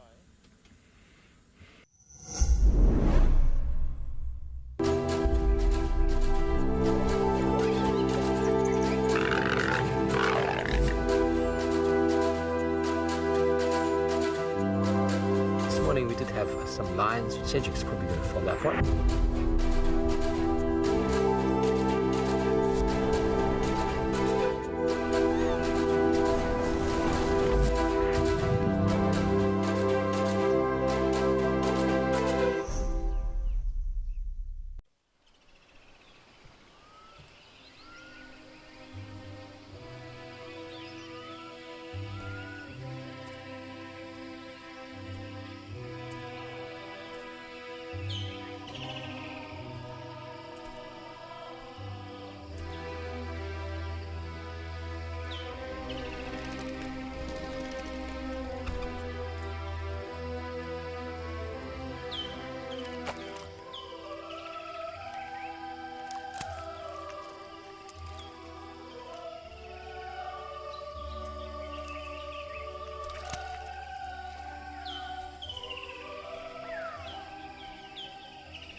Well, yay! Hooray! Tlalamba is found, and yeah, I wouldn't be surprised at the age of those cubs. In fact, I saw Tlalamba about a week ago, if not exactly, and I remember she was sitting in a chair in the tree that we had, and it looked like her belly was not full of food but full of cubbies.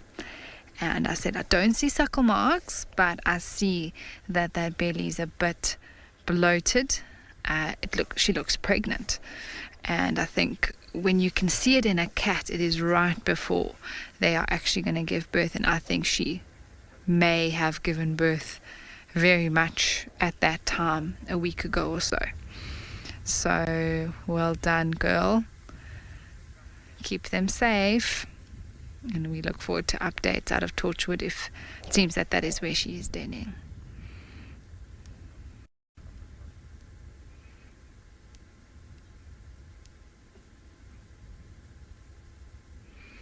Well, I think the last time you were with us, we were with this lion when I quick linked you over to Cedric.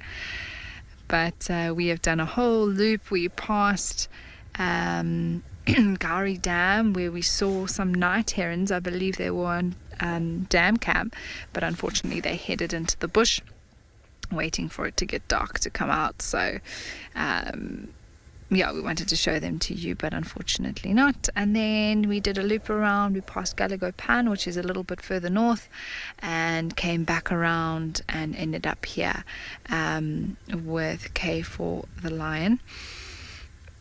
He has done a stretch. He's opened his eyes.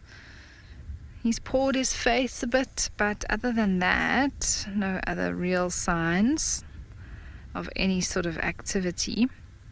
But it can change in an absolute instant. All of a sudden he'll start grooming himself, maybe a few yawns.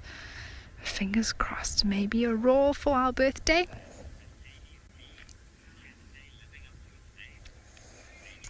Indeed, and that's why I decided to come back here, so that we can have lion and leopard on Saturday. And also, I'd love to be here the moment that he decides to move or to do anything. Maybe try to contact his brothers.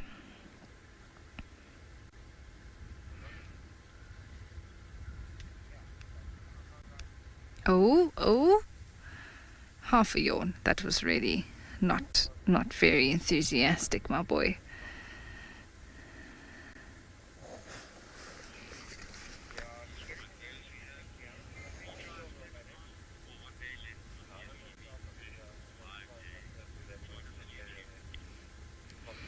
Just a reminder to all the viewers who are watching on DSTV, we have one more live day of drives left.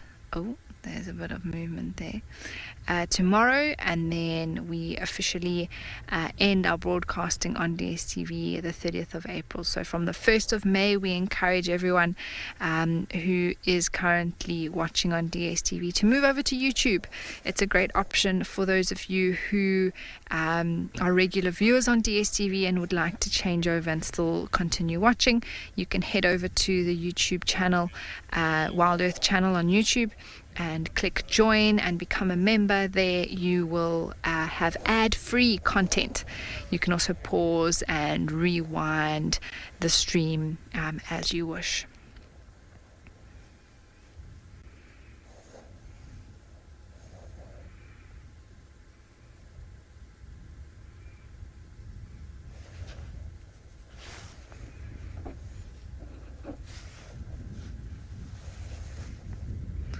We have an open eye.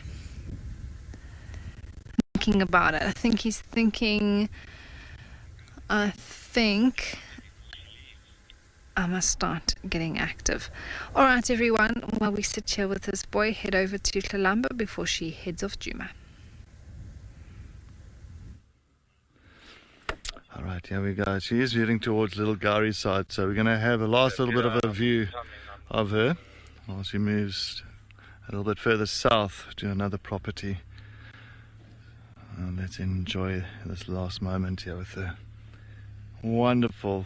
Thank you, Tlalamba, for just coming around for us this afternoon. Isn't she so beautiful? I'm going to try and duck out here. Alright, I can't duck any longer. I'm just going to look. And there she goes past. And she might end up going maybe towards Chitwa side. So we're on the boundary coming to Cheetah Cut line. So, but she's still heading a little bit more east now, back towards Torchwood. It's like southeast, maybe ending up where JC Brunkpan. That's exactly where Amy had and Sumi. Okay, we're not going to see that. She's going to stay behind that apple leaf. Let's try and turn here.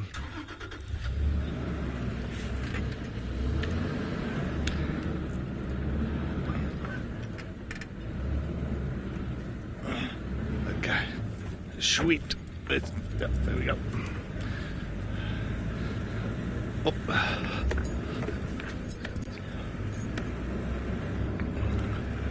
She's just lying in there.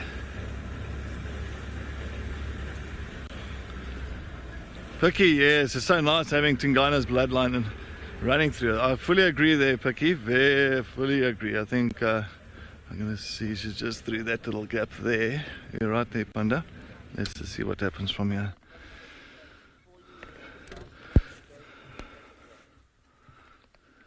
Oh, she's lying. She's just lying in the grass there now at the moment.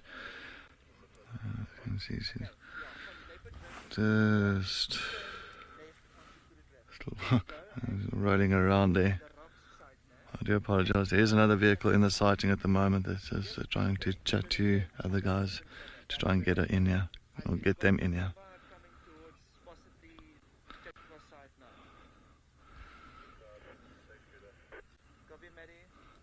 Alright. Maybe she will go and drink at JC Brunkpan. That'll be nice.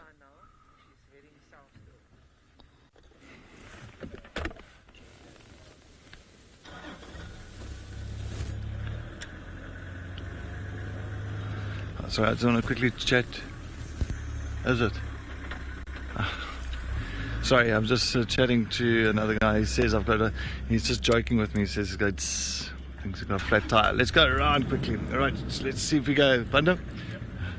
Let's do our last little walk by. Hopefully she goes towards Chitwa, then we might be able to follow. Bye.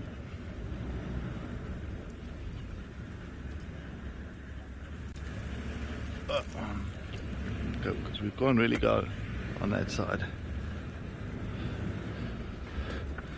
Ooh, Sky Doogie, yes, great birthday present for the Wild Earth.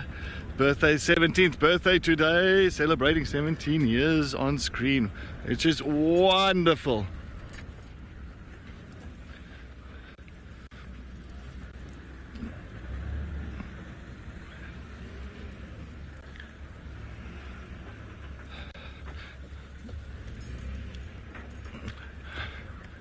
Alright, there we go.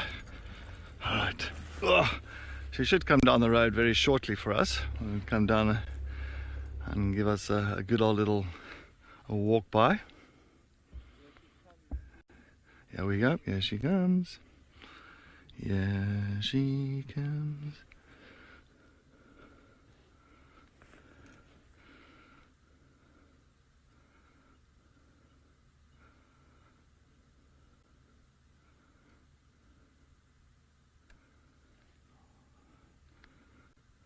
She saw something, or she heard something.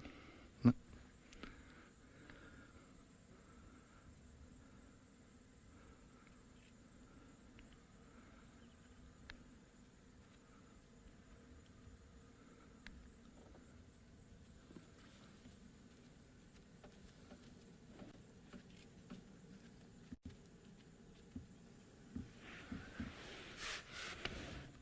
That is fantastic.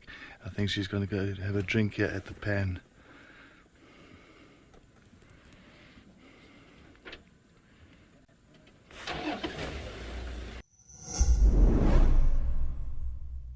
We have an exciting announcement.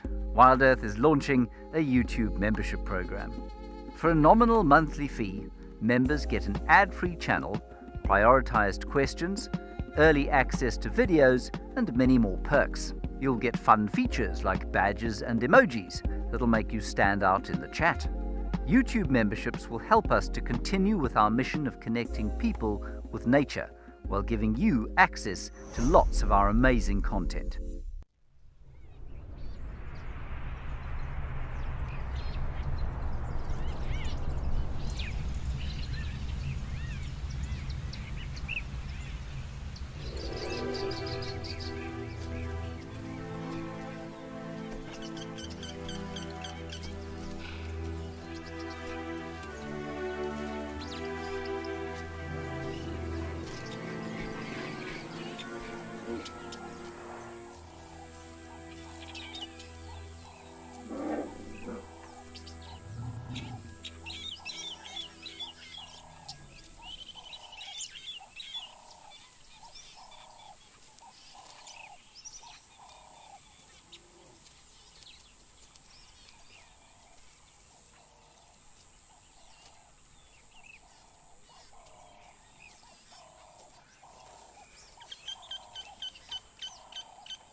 As you can see, she is also drinking her fair share for, well, their 17th birthday, and I think tonight when we get back we will have our fair share of celebrations for our 17th birthday.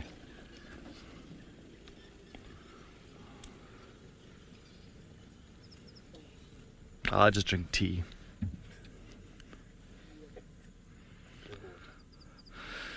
Please remember, we are celebrating their 17th birthday, so 7 o'clock tonight we got the fireside chat hosted by Amy and myself, and we will show you a few clips over for what's happened over the last 17 years, and that will be for explorers and all the members. Alright, bye lollies, tot ziens. Bye bye. And there's a pan with a nice jackalberry tree.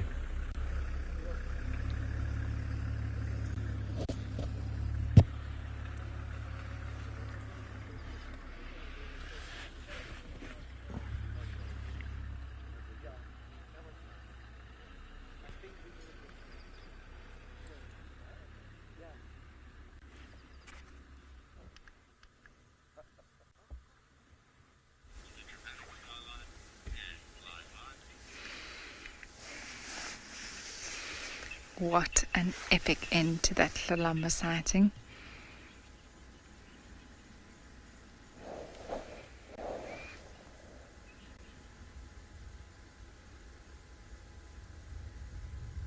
And I've just been admiring the beauty of this lion.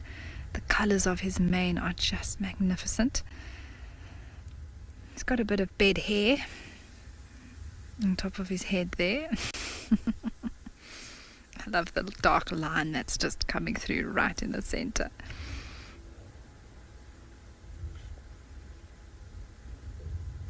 And he's watching some impalas. There's a herd probably 100 meters from him. They've been hanging around here all day.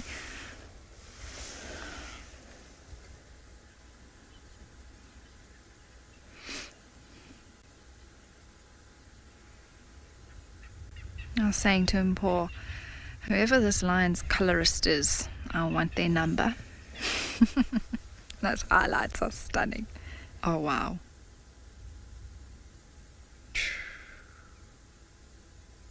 Gorgeous.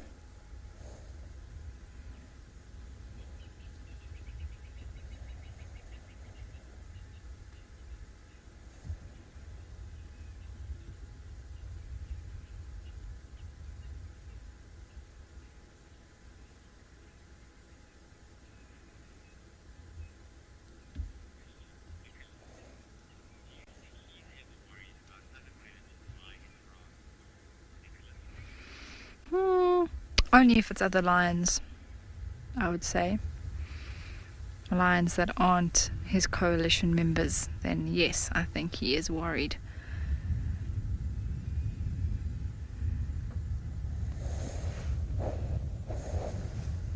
Oh.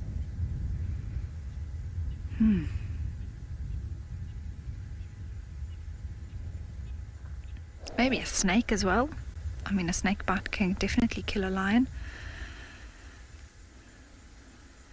From the right type of snake.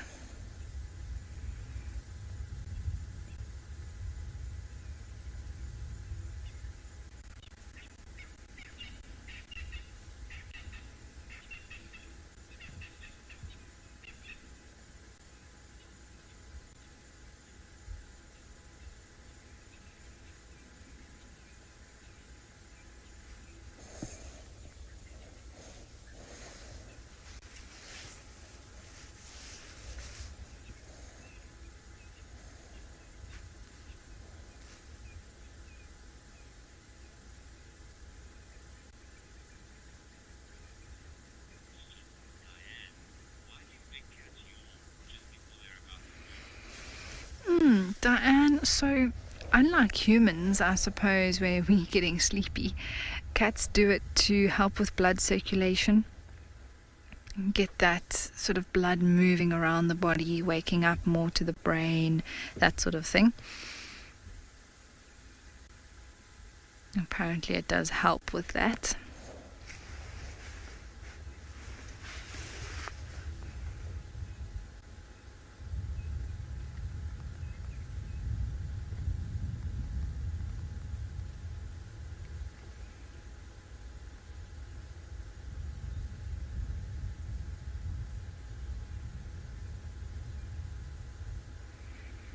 And I suppose we do it in some ways for the same reason, but it's more when we're actually sleepy and our body is trying to say, hey, don't forget, you're awake.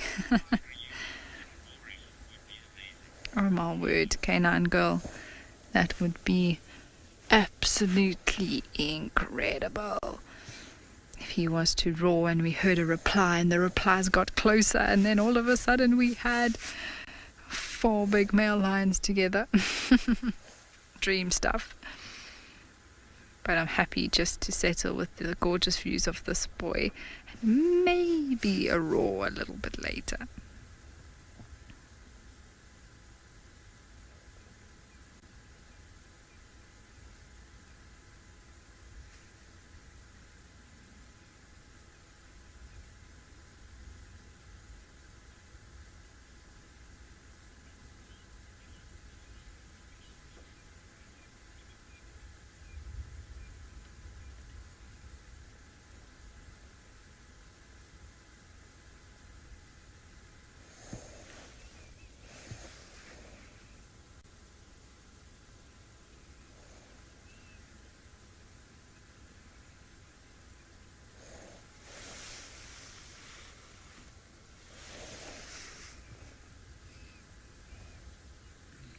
Oh. Oh, beautiful.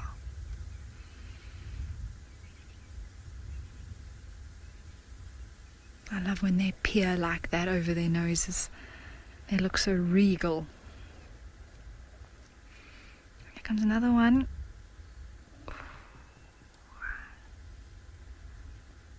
Trying to get that blood flow going. Increase alertness. Oh, here's a little roll.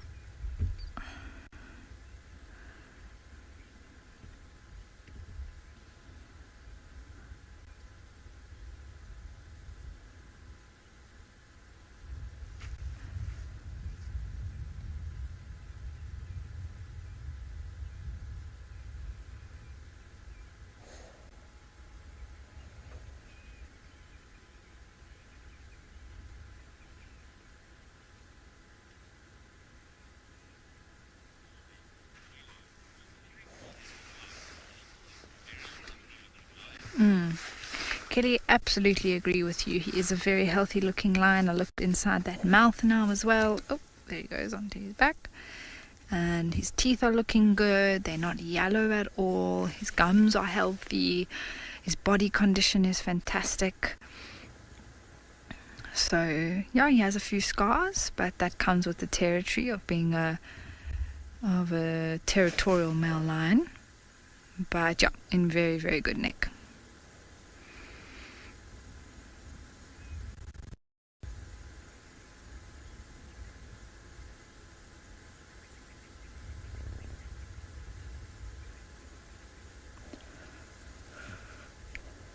Wow.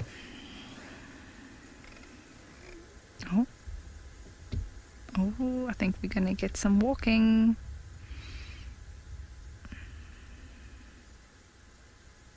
Hello, boy. Oh, you are magnificent.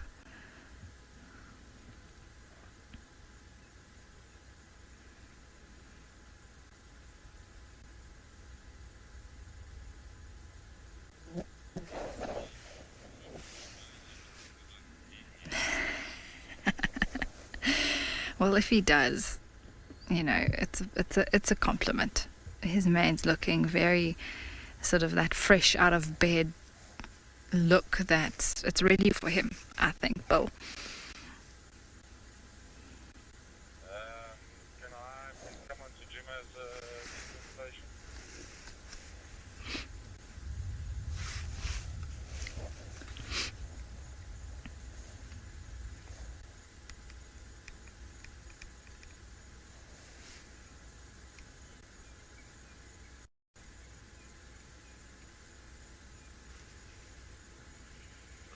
Cedric.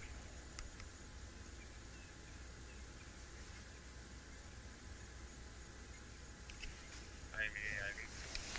Go ahead. Good afternoon. Can you just tell me where that Madura garden is? I'm keen to come and see.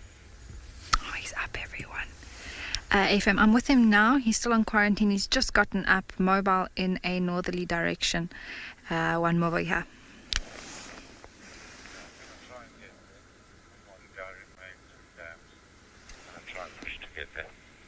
Okay, copy. He's just gone static again. Oh, well, how was that, everyone? So cool. I don't think that's the last of him getting up.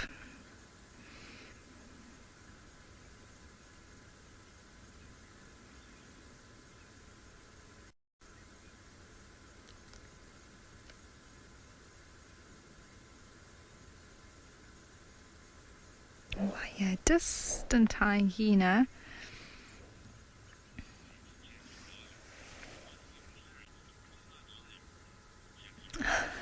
Clarence. I did not know, but you say there was a movie in 1965 with Clarence the Cross-Eyed Lion, and this reminds you of him. Well, Jackie, I'm so glad. I'll have to check it out after Fireside Chat.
Indeed, Jive Bunny, it is fantastic to have them both.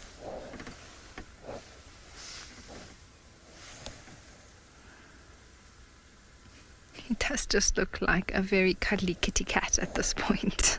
All his little pawing and his small eyes and looking very sleepy still. And then he gets those moments where he opens his eyes and he peers out over the plains, and then he looks like this dominant male, and it's very intimidating.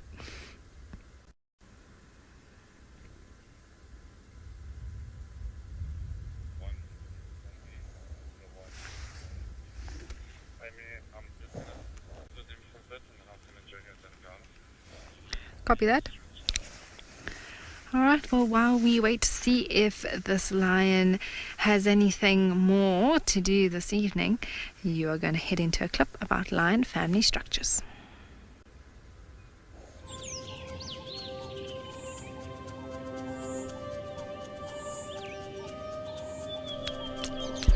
Most cats are solitary creatures, with lions being the only exception. A pride consists of 4 or 5 lionesses and their cubs. The whole pride will protect and mentor these youngsters, often carrying them off and saving them from their own curiosity.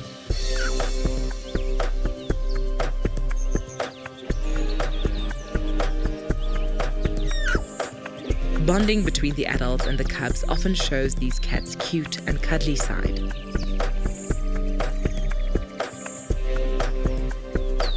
Contrary to what popular culture would have you believe, male lions are not part of the pride and live in coalitions. Young males leave their prides in their adolescence, brothers and cousins roaming the wild in search of a territory of their own.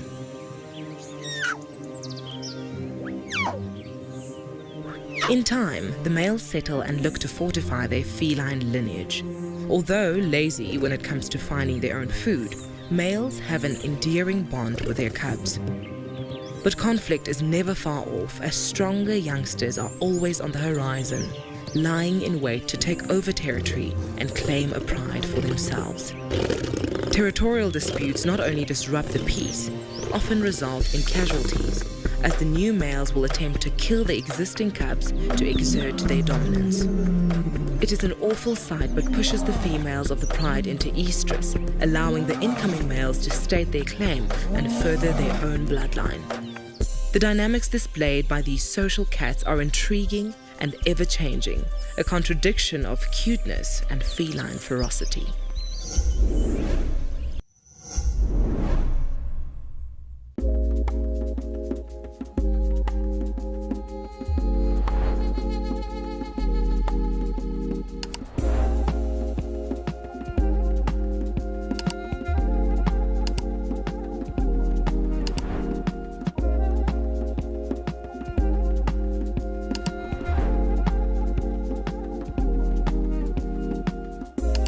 This is On Safari.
So yeah, we are in infrared at the moment. The sun has set.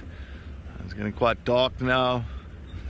So I've gone into night mode. Let's see what else we can find for this evening's drive. It's been fantastic so far. It's been a typical Saturday Cataday. Definitely did not disappoint.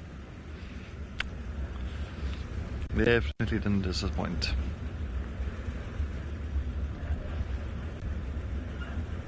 It's nice. Amy's still sitting there with the Kambula male, hoping that she gets a roar out of him tonight, which would be fantastic.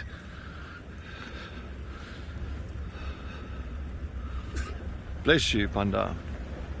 Ah, bless you.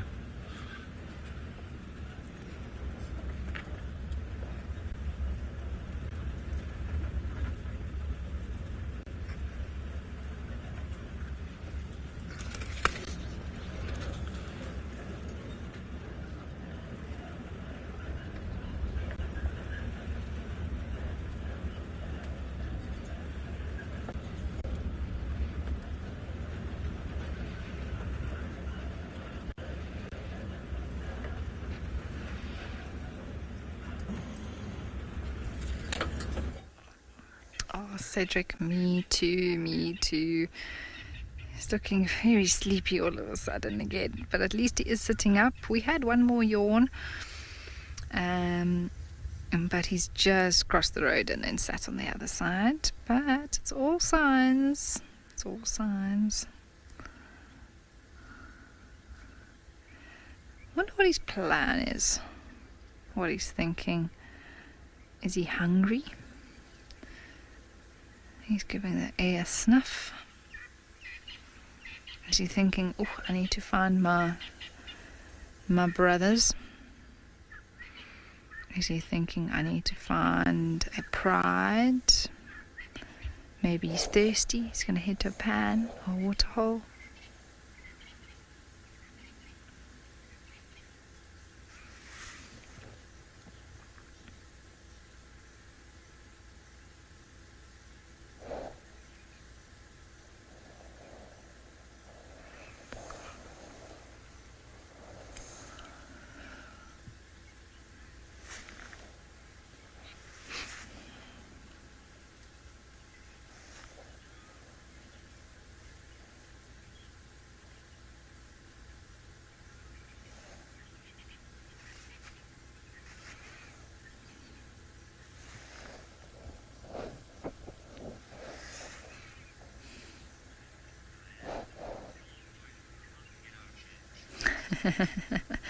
He's listening to you, Diane.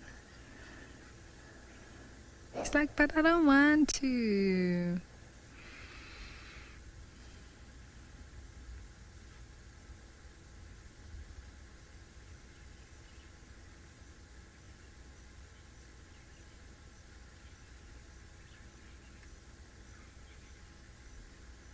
I suppose it's a bit like us when we wake up in the morning. You just want to hit that snooze button one more time. Mpo's nodding his head. You can relate, Mpo. Just wants to hit the snooze button one more time, please.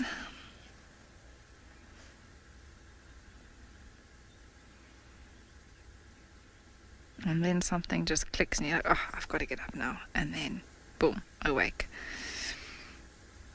But we might need a few more yawns before that happens.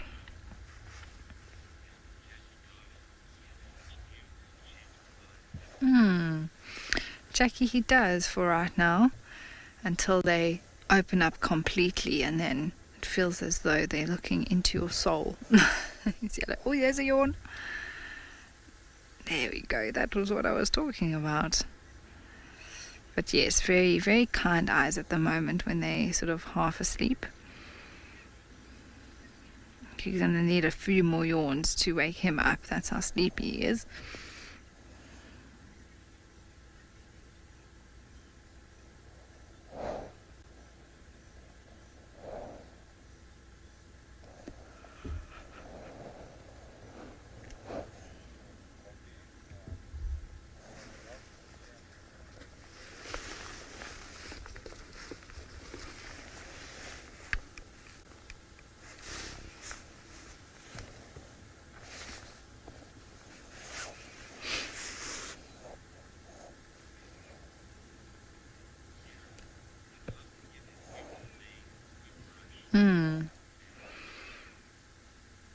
Yeah, Sarah, I hear you. Maybe put some plats in.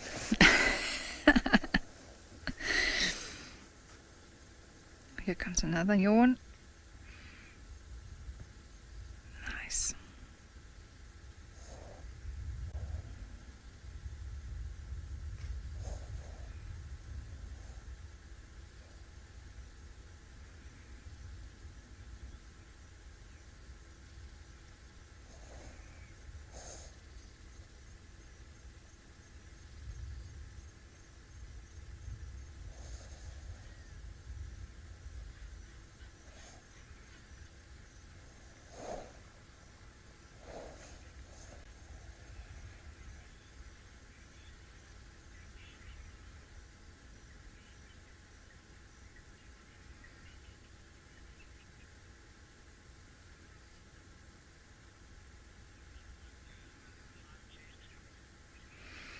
Just remember, everyone, that next week, Thursday, the 2nd of May, Wild Earth will be changing their times for their sunset safari and on safari. It will move half an hour earlier. So on safari will be at 2:30 to 3 p.m. and then the sunset safari starting at 3 p.m. till 6 p.m. And then on the 15th of May, about 2 weeks from now,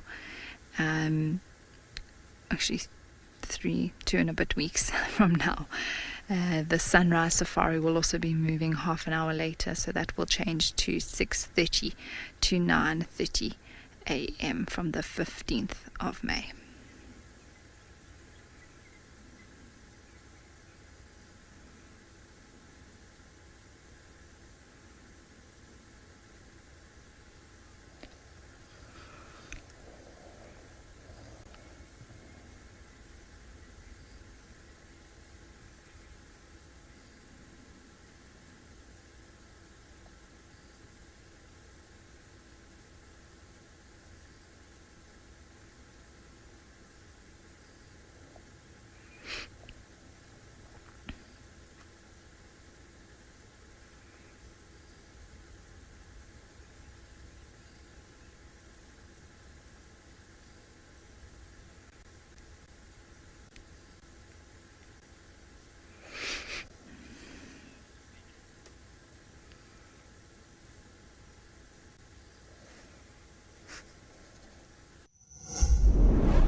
We did have some lions. Cedric's probably going to fall that one.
enjoying a bit of a rest on the bank.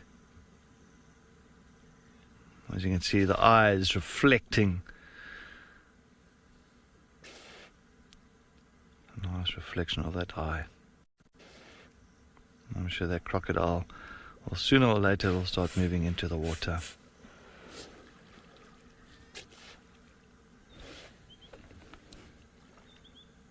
Lovely.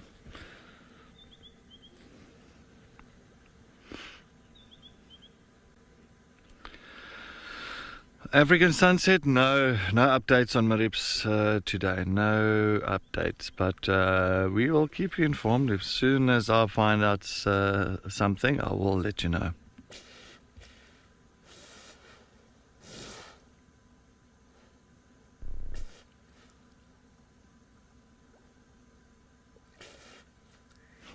These two hippos are loving it.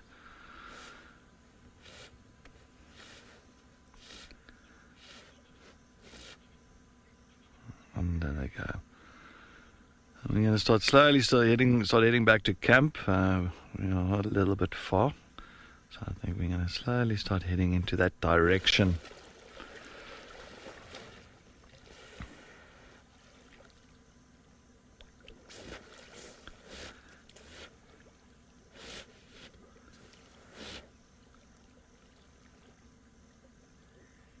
A bit of playtime with these hippos.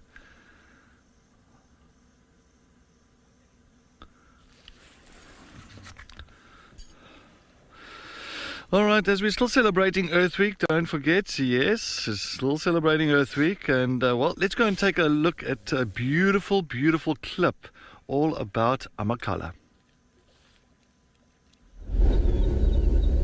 On the edge of the Great Karoo, where the semi-desert gives way to the sea-scented Albany thicket, is a feast for the senses. An inspirational conservation story of courage, politics, patience, and success. This land was once grazing for sheep and cattle and plowed for pineapple and chicory. Now it is a burgeoning biodiversity hotspot where indigenous species once again roam the hills and thrive in the soil. Breakfast has been served.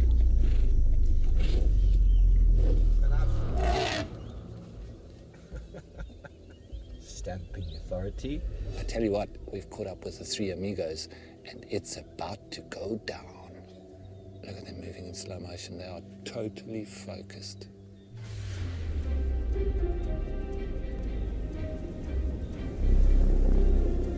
Amakhala is a natural wonder. Where once they were bleating herds, the wild predators have returned. Where cattle tore up the grasses, indigenous ungulates now thrive. Where the thickets expanded unhindered, elephants have returned to redesign the landscape. Seems everybody's coming to say hello here now. Good afternoon, good afternoon. How does it? Are you well? Lesser known gems of this land, brown hyena, and even rare aardvolf. Amakhala is a tribute to rejuvenating powers of wilderness and a testament to human endeavor.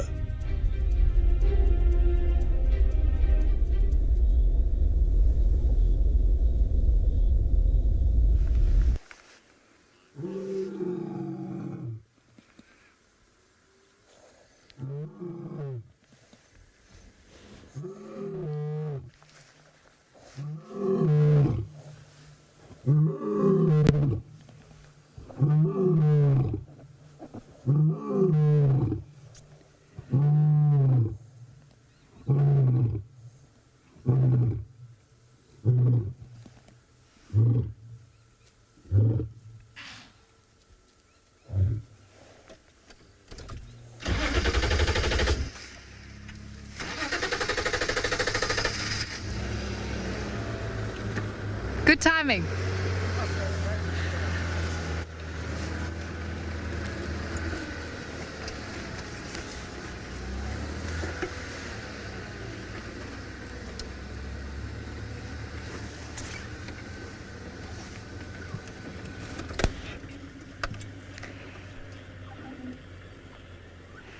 Oh yes, sorry everyone, I was just quiet there letting you all enjoy that moment. And there is another vehicle in the sighting, and how incredible was that? That was absolutely amazing. It's exactly what I was hoping for. Happy birthday, Wild Earth.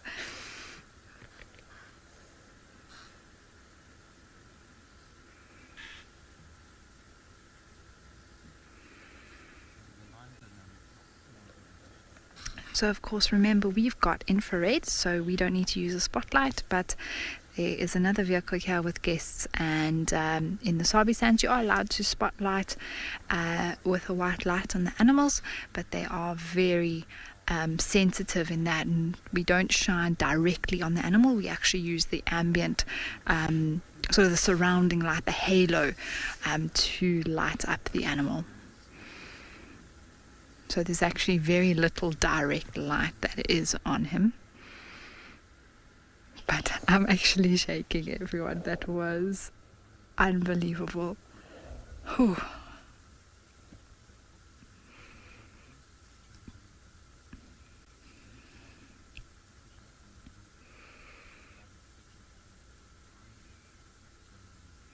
Hopefully he'll do it again for us.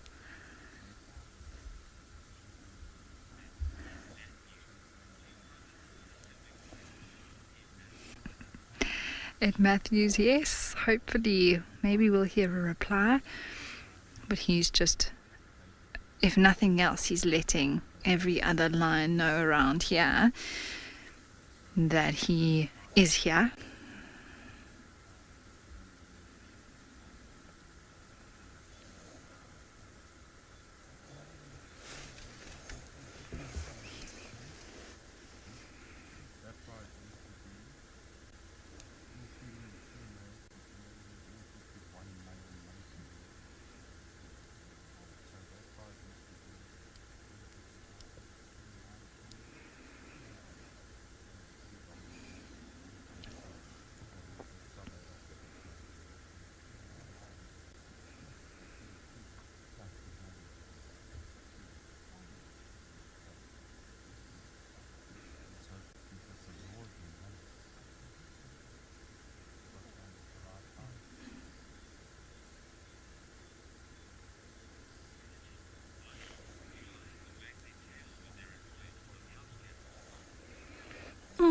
Yes, they can definitely do that. So they flick the tail. It's one of the signs, especially if you're on foot, that a lion is not happy. And then also, even in the vehicle, sometimes around food and carcasses, they can flick it, sort of a direct flick up onto the tail, onto the back, sorry. But then a sort of just a random flick around is usually just for flight.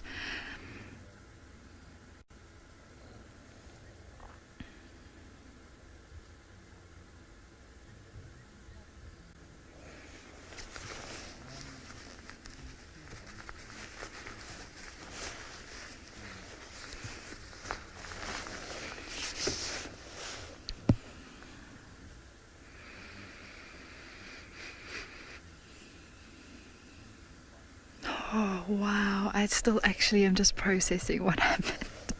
He got up and he started, and I said, Jared, he's roaring. Carol, yes. I suppose we can take it as a happy birthday to Wild Earth. Thanks, boy.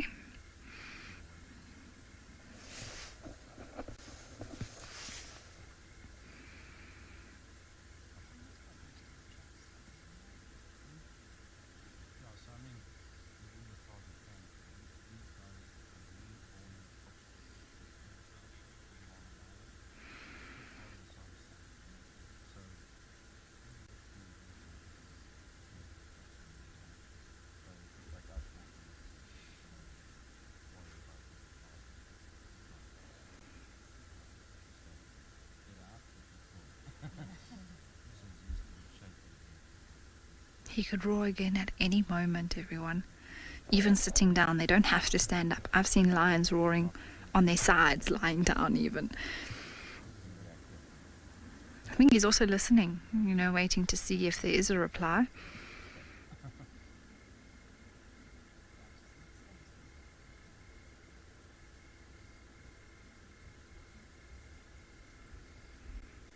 But for those of you who are watching this morning and wanted to know the difference between a contact call and a roar, this was a perfect example. If you go back and listen to what he did this morning, it really was sort of, if you could say, a half-hearted attempt at vocalizing, whereas that was from his tummy.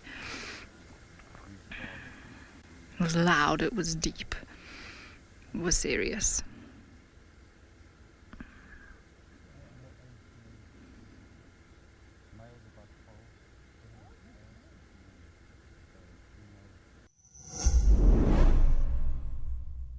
We have an exciting announcement. Wild Earth is launching a YouTube membership program. For a nominal monthly fee, members get an ad-free channel, prioritized questions, early access to videos, and many more perks. You'll get fun features like badges and emojis that'll make you stand out in the chat. YouTube memberships will help us to continue with our mission of connecting people with nature while giving you access to lots of our amazing content.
Magic. These are the moments I live for out here. Absolutely incredible. Oh, I'm gonna be smiling the whole night.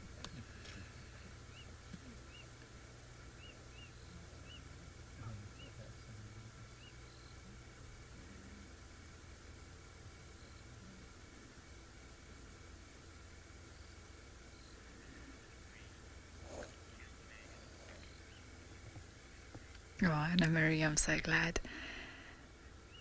that Saturday is complete. Now it is really a fantastic way to seal it off.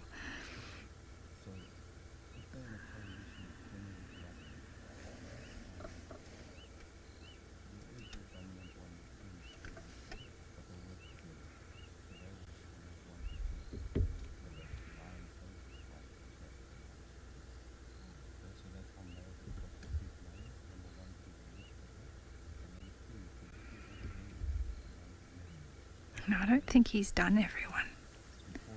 I think we may get another roar before the end of the show. Still a good few minutes still.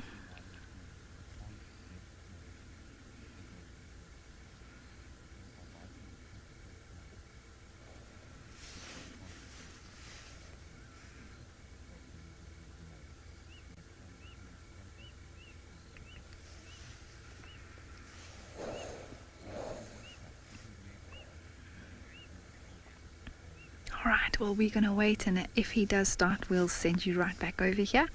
But while we wait, head over to Cedric, who's found a chameleon. Thank you, Amy. Yeah, nice having the Kambula male roaring like that. So he's not too much afraid of pretty much announcing his presence around that area. But yeah, we have got a little flap neck chameleon that is just holding onto this branch for dear life, peeping through between the little grass blades there. Yes, you can see your little eye. We can see you. Shame. It's getting quite cold for them now. You can imagine a day like this is not too pleasant. And I want to have nice sun and hot days. But you're seeing slowly but surely now, winter time comes, these little chameleons will start moving more into the thicker areas, getting a little bit more cover, and taking cover from the cold.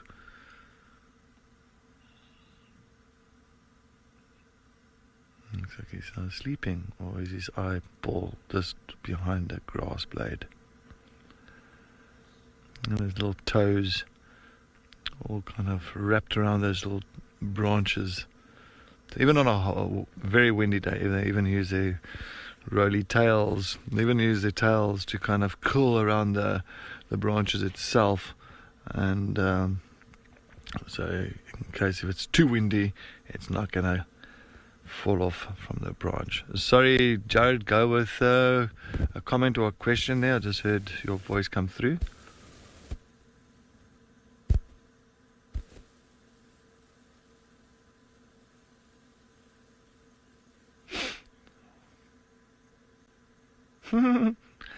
Justine, you say these little guys always make you feel so sad. No, you must be happy. It's a little chameleon. It's alive and it's taking it easy in the little bush. So yeah, doesn't be sad. It's keeping nice and, gonna say, still at the moment. He doesn't want to move too much. He doesn't want to move around while the day or the evening is still so cold. Rather just hang around here and have a nap in these trees and avoid any predators. And they blend in so well. So now that chameleon is completely green while we're in the infrared. But if we take it out of infrared, you will see that the chameleon is completely green and just blending. Oh, let's go to Amy. Alright, everyone, he's gotten up. And he was starting to roar again.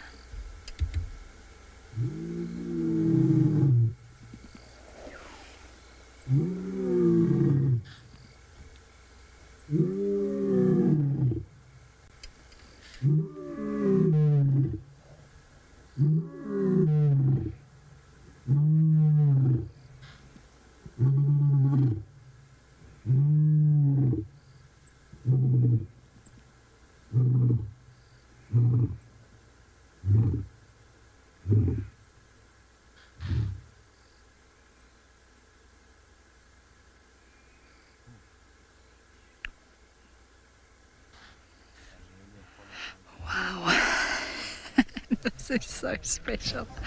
I'm gonna reposition the vehicle.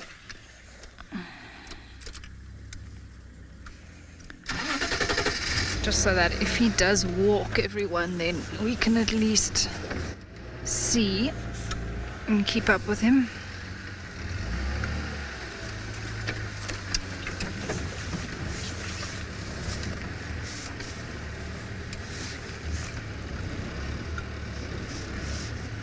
She's gonna loop around to the other side.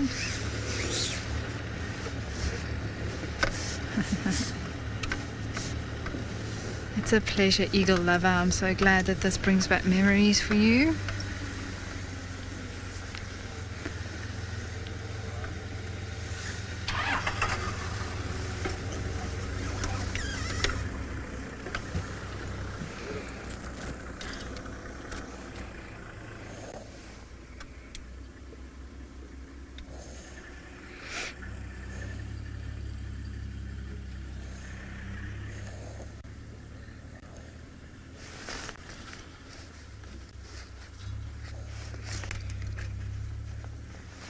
And now he sat down again, and I think there's time for one more, Mr. K4.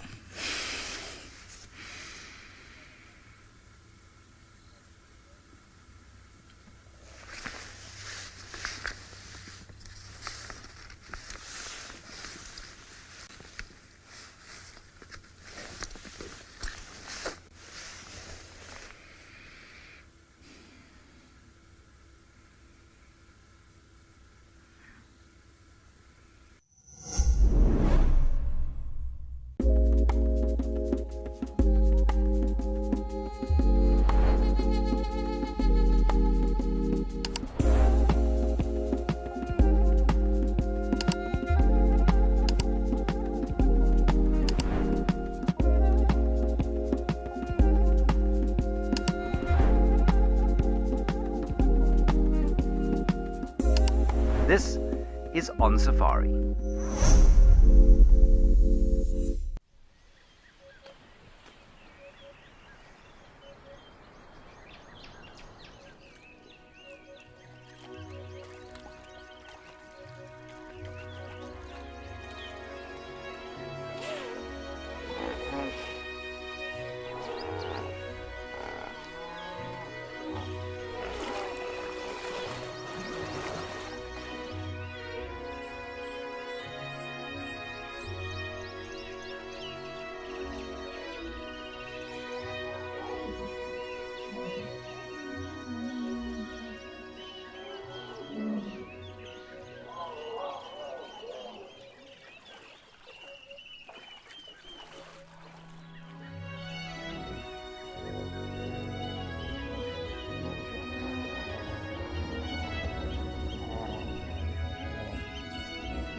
Absolutely, Oliver. It takes a lot of energy to roar. I mean, if you think, you can't really compare it to us singing or something like that, but it takes energy and effort to use your lungs, contract your diaphragm, produce the sound.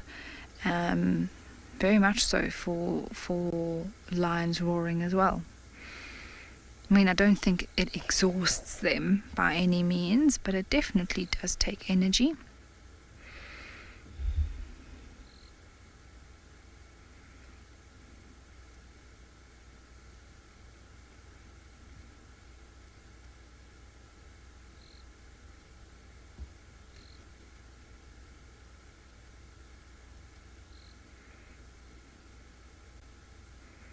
Come on, boy. One more for the road.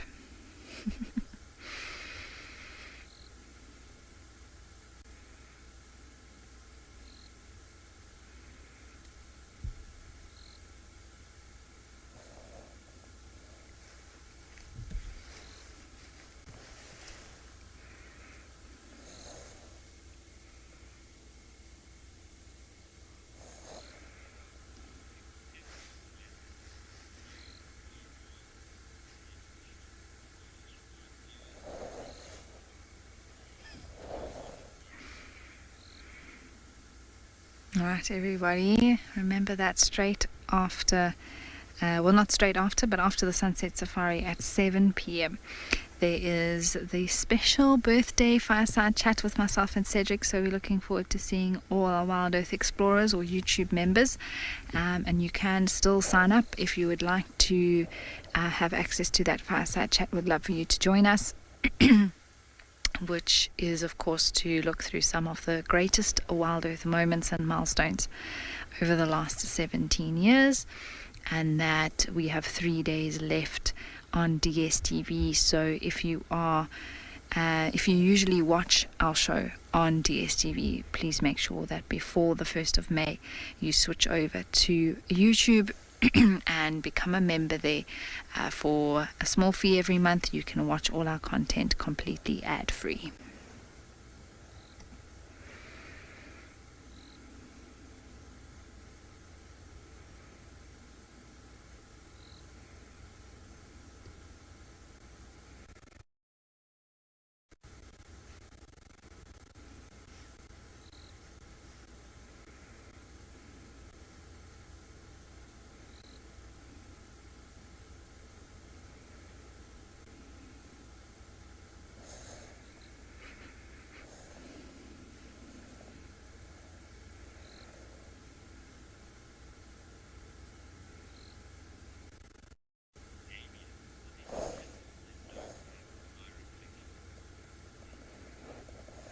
Damien, no. I think any animal that has an eye reflection.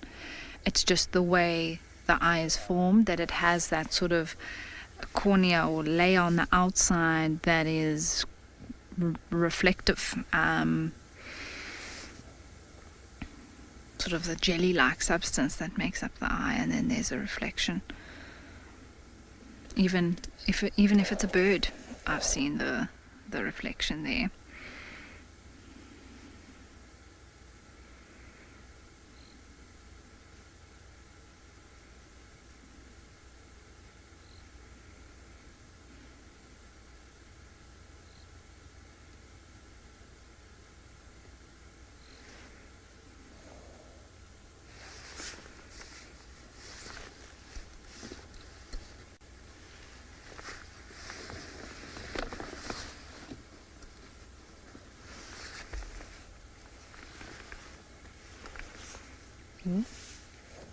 Lifting his head again like that.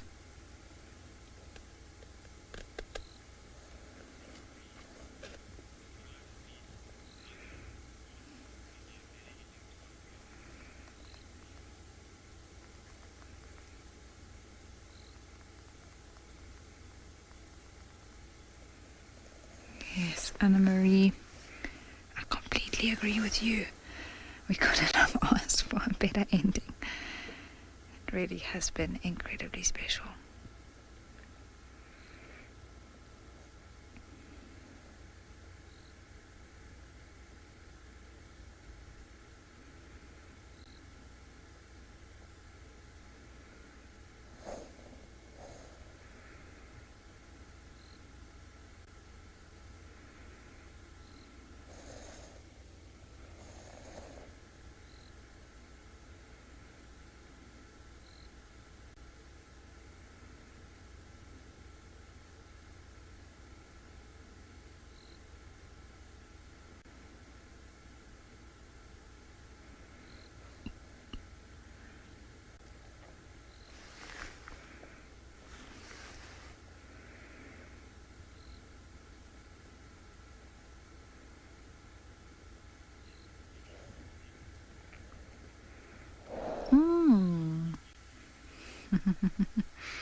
maybe Yuri will have to wait and see.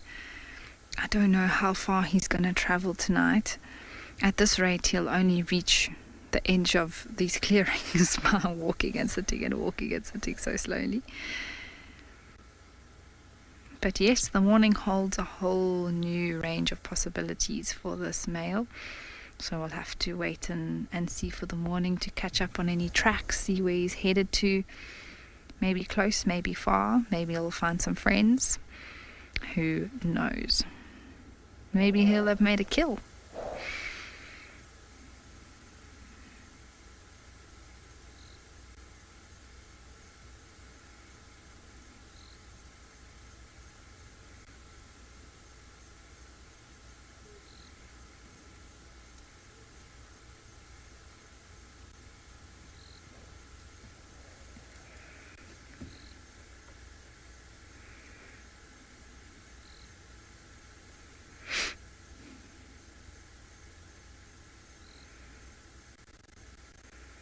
Well, everyone, we're waiting till the very last minute to see if he's going to give us another roar. But if not, it has still been absolutely wonderful. Thank you so much to all the viewers for tuning in today on our birthday, both in the sunrise and sunset safaris. Thank you for all your comments and questions. We appreciate it all so much. We will be back live tomorrow. Same time, same place, 6 a.m. for the sunrise safari, and then back again in the afternoon. And we look forward to seeing all of you explorers and members in our fireside chat coming up now at 7 p.m. That is where we are going to head off to get ready for. Otherwise, to the rest of everyone else who's watching, we'll see you in the morning.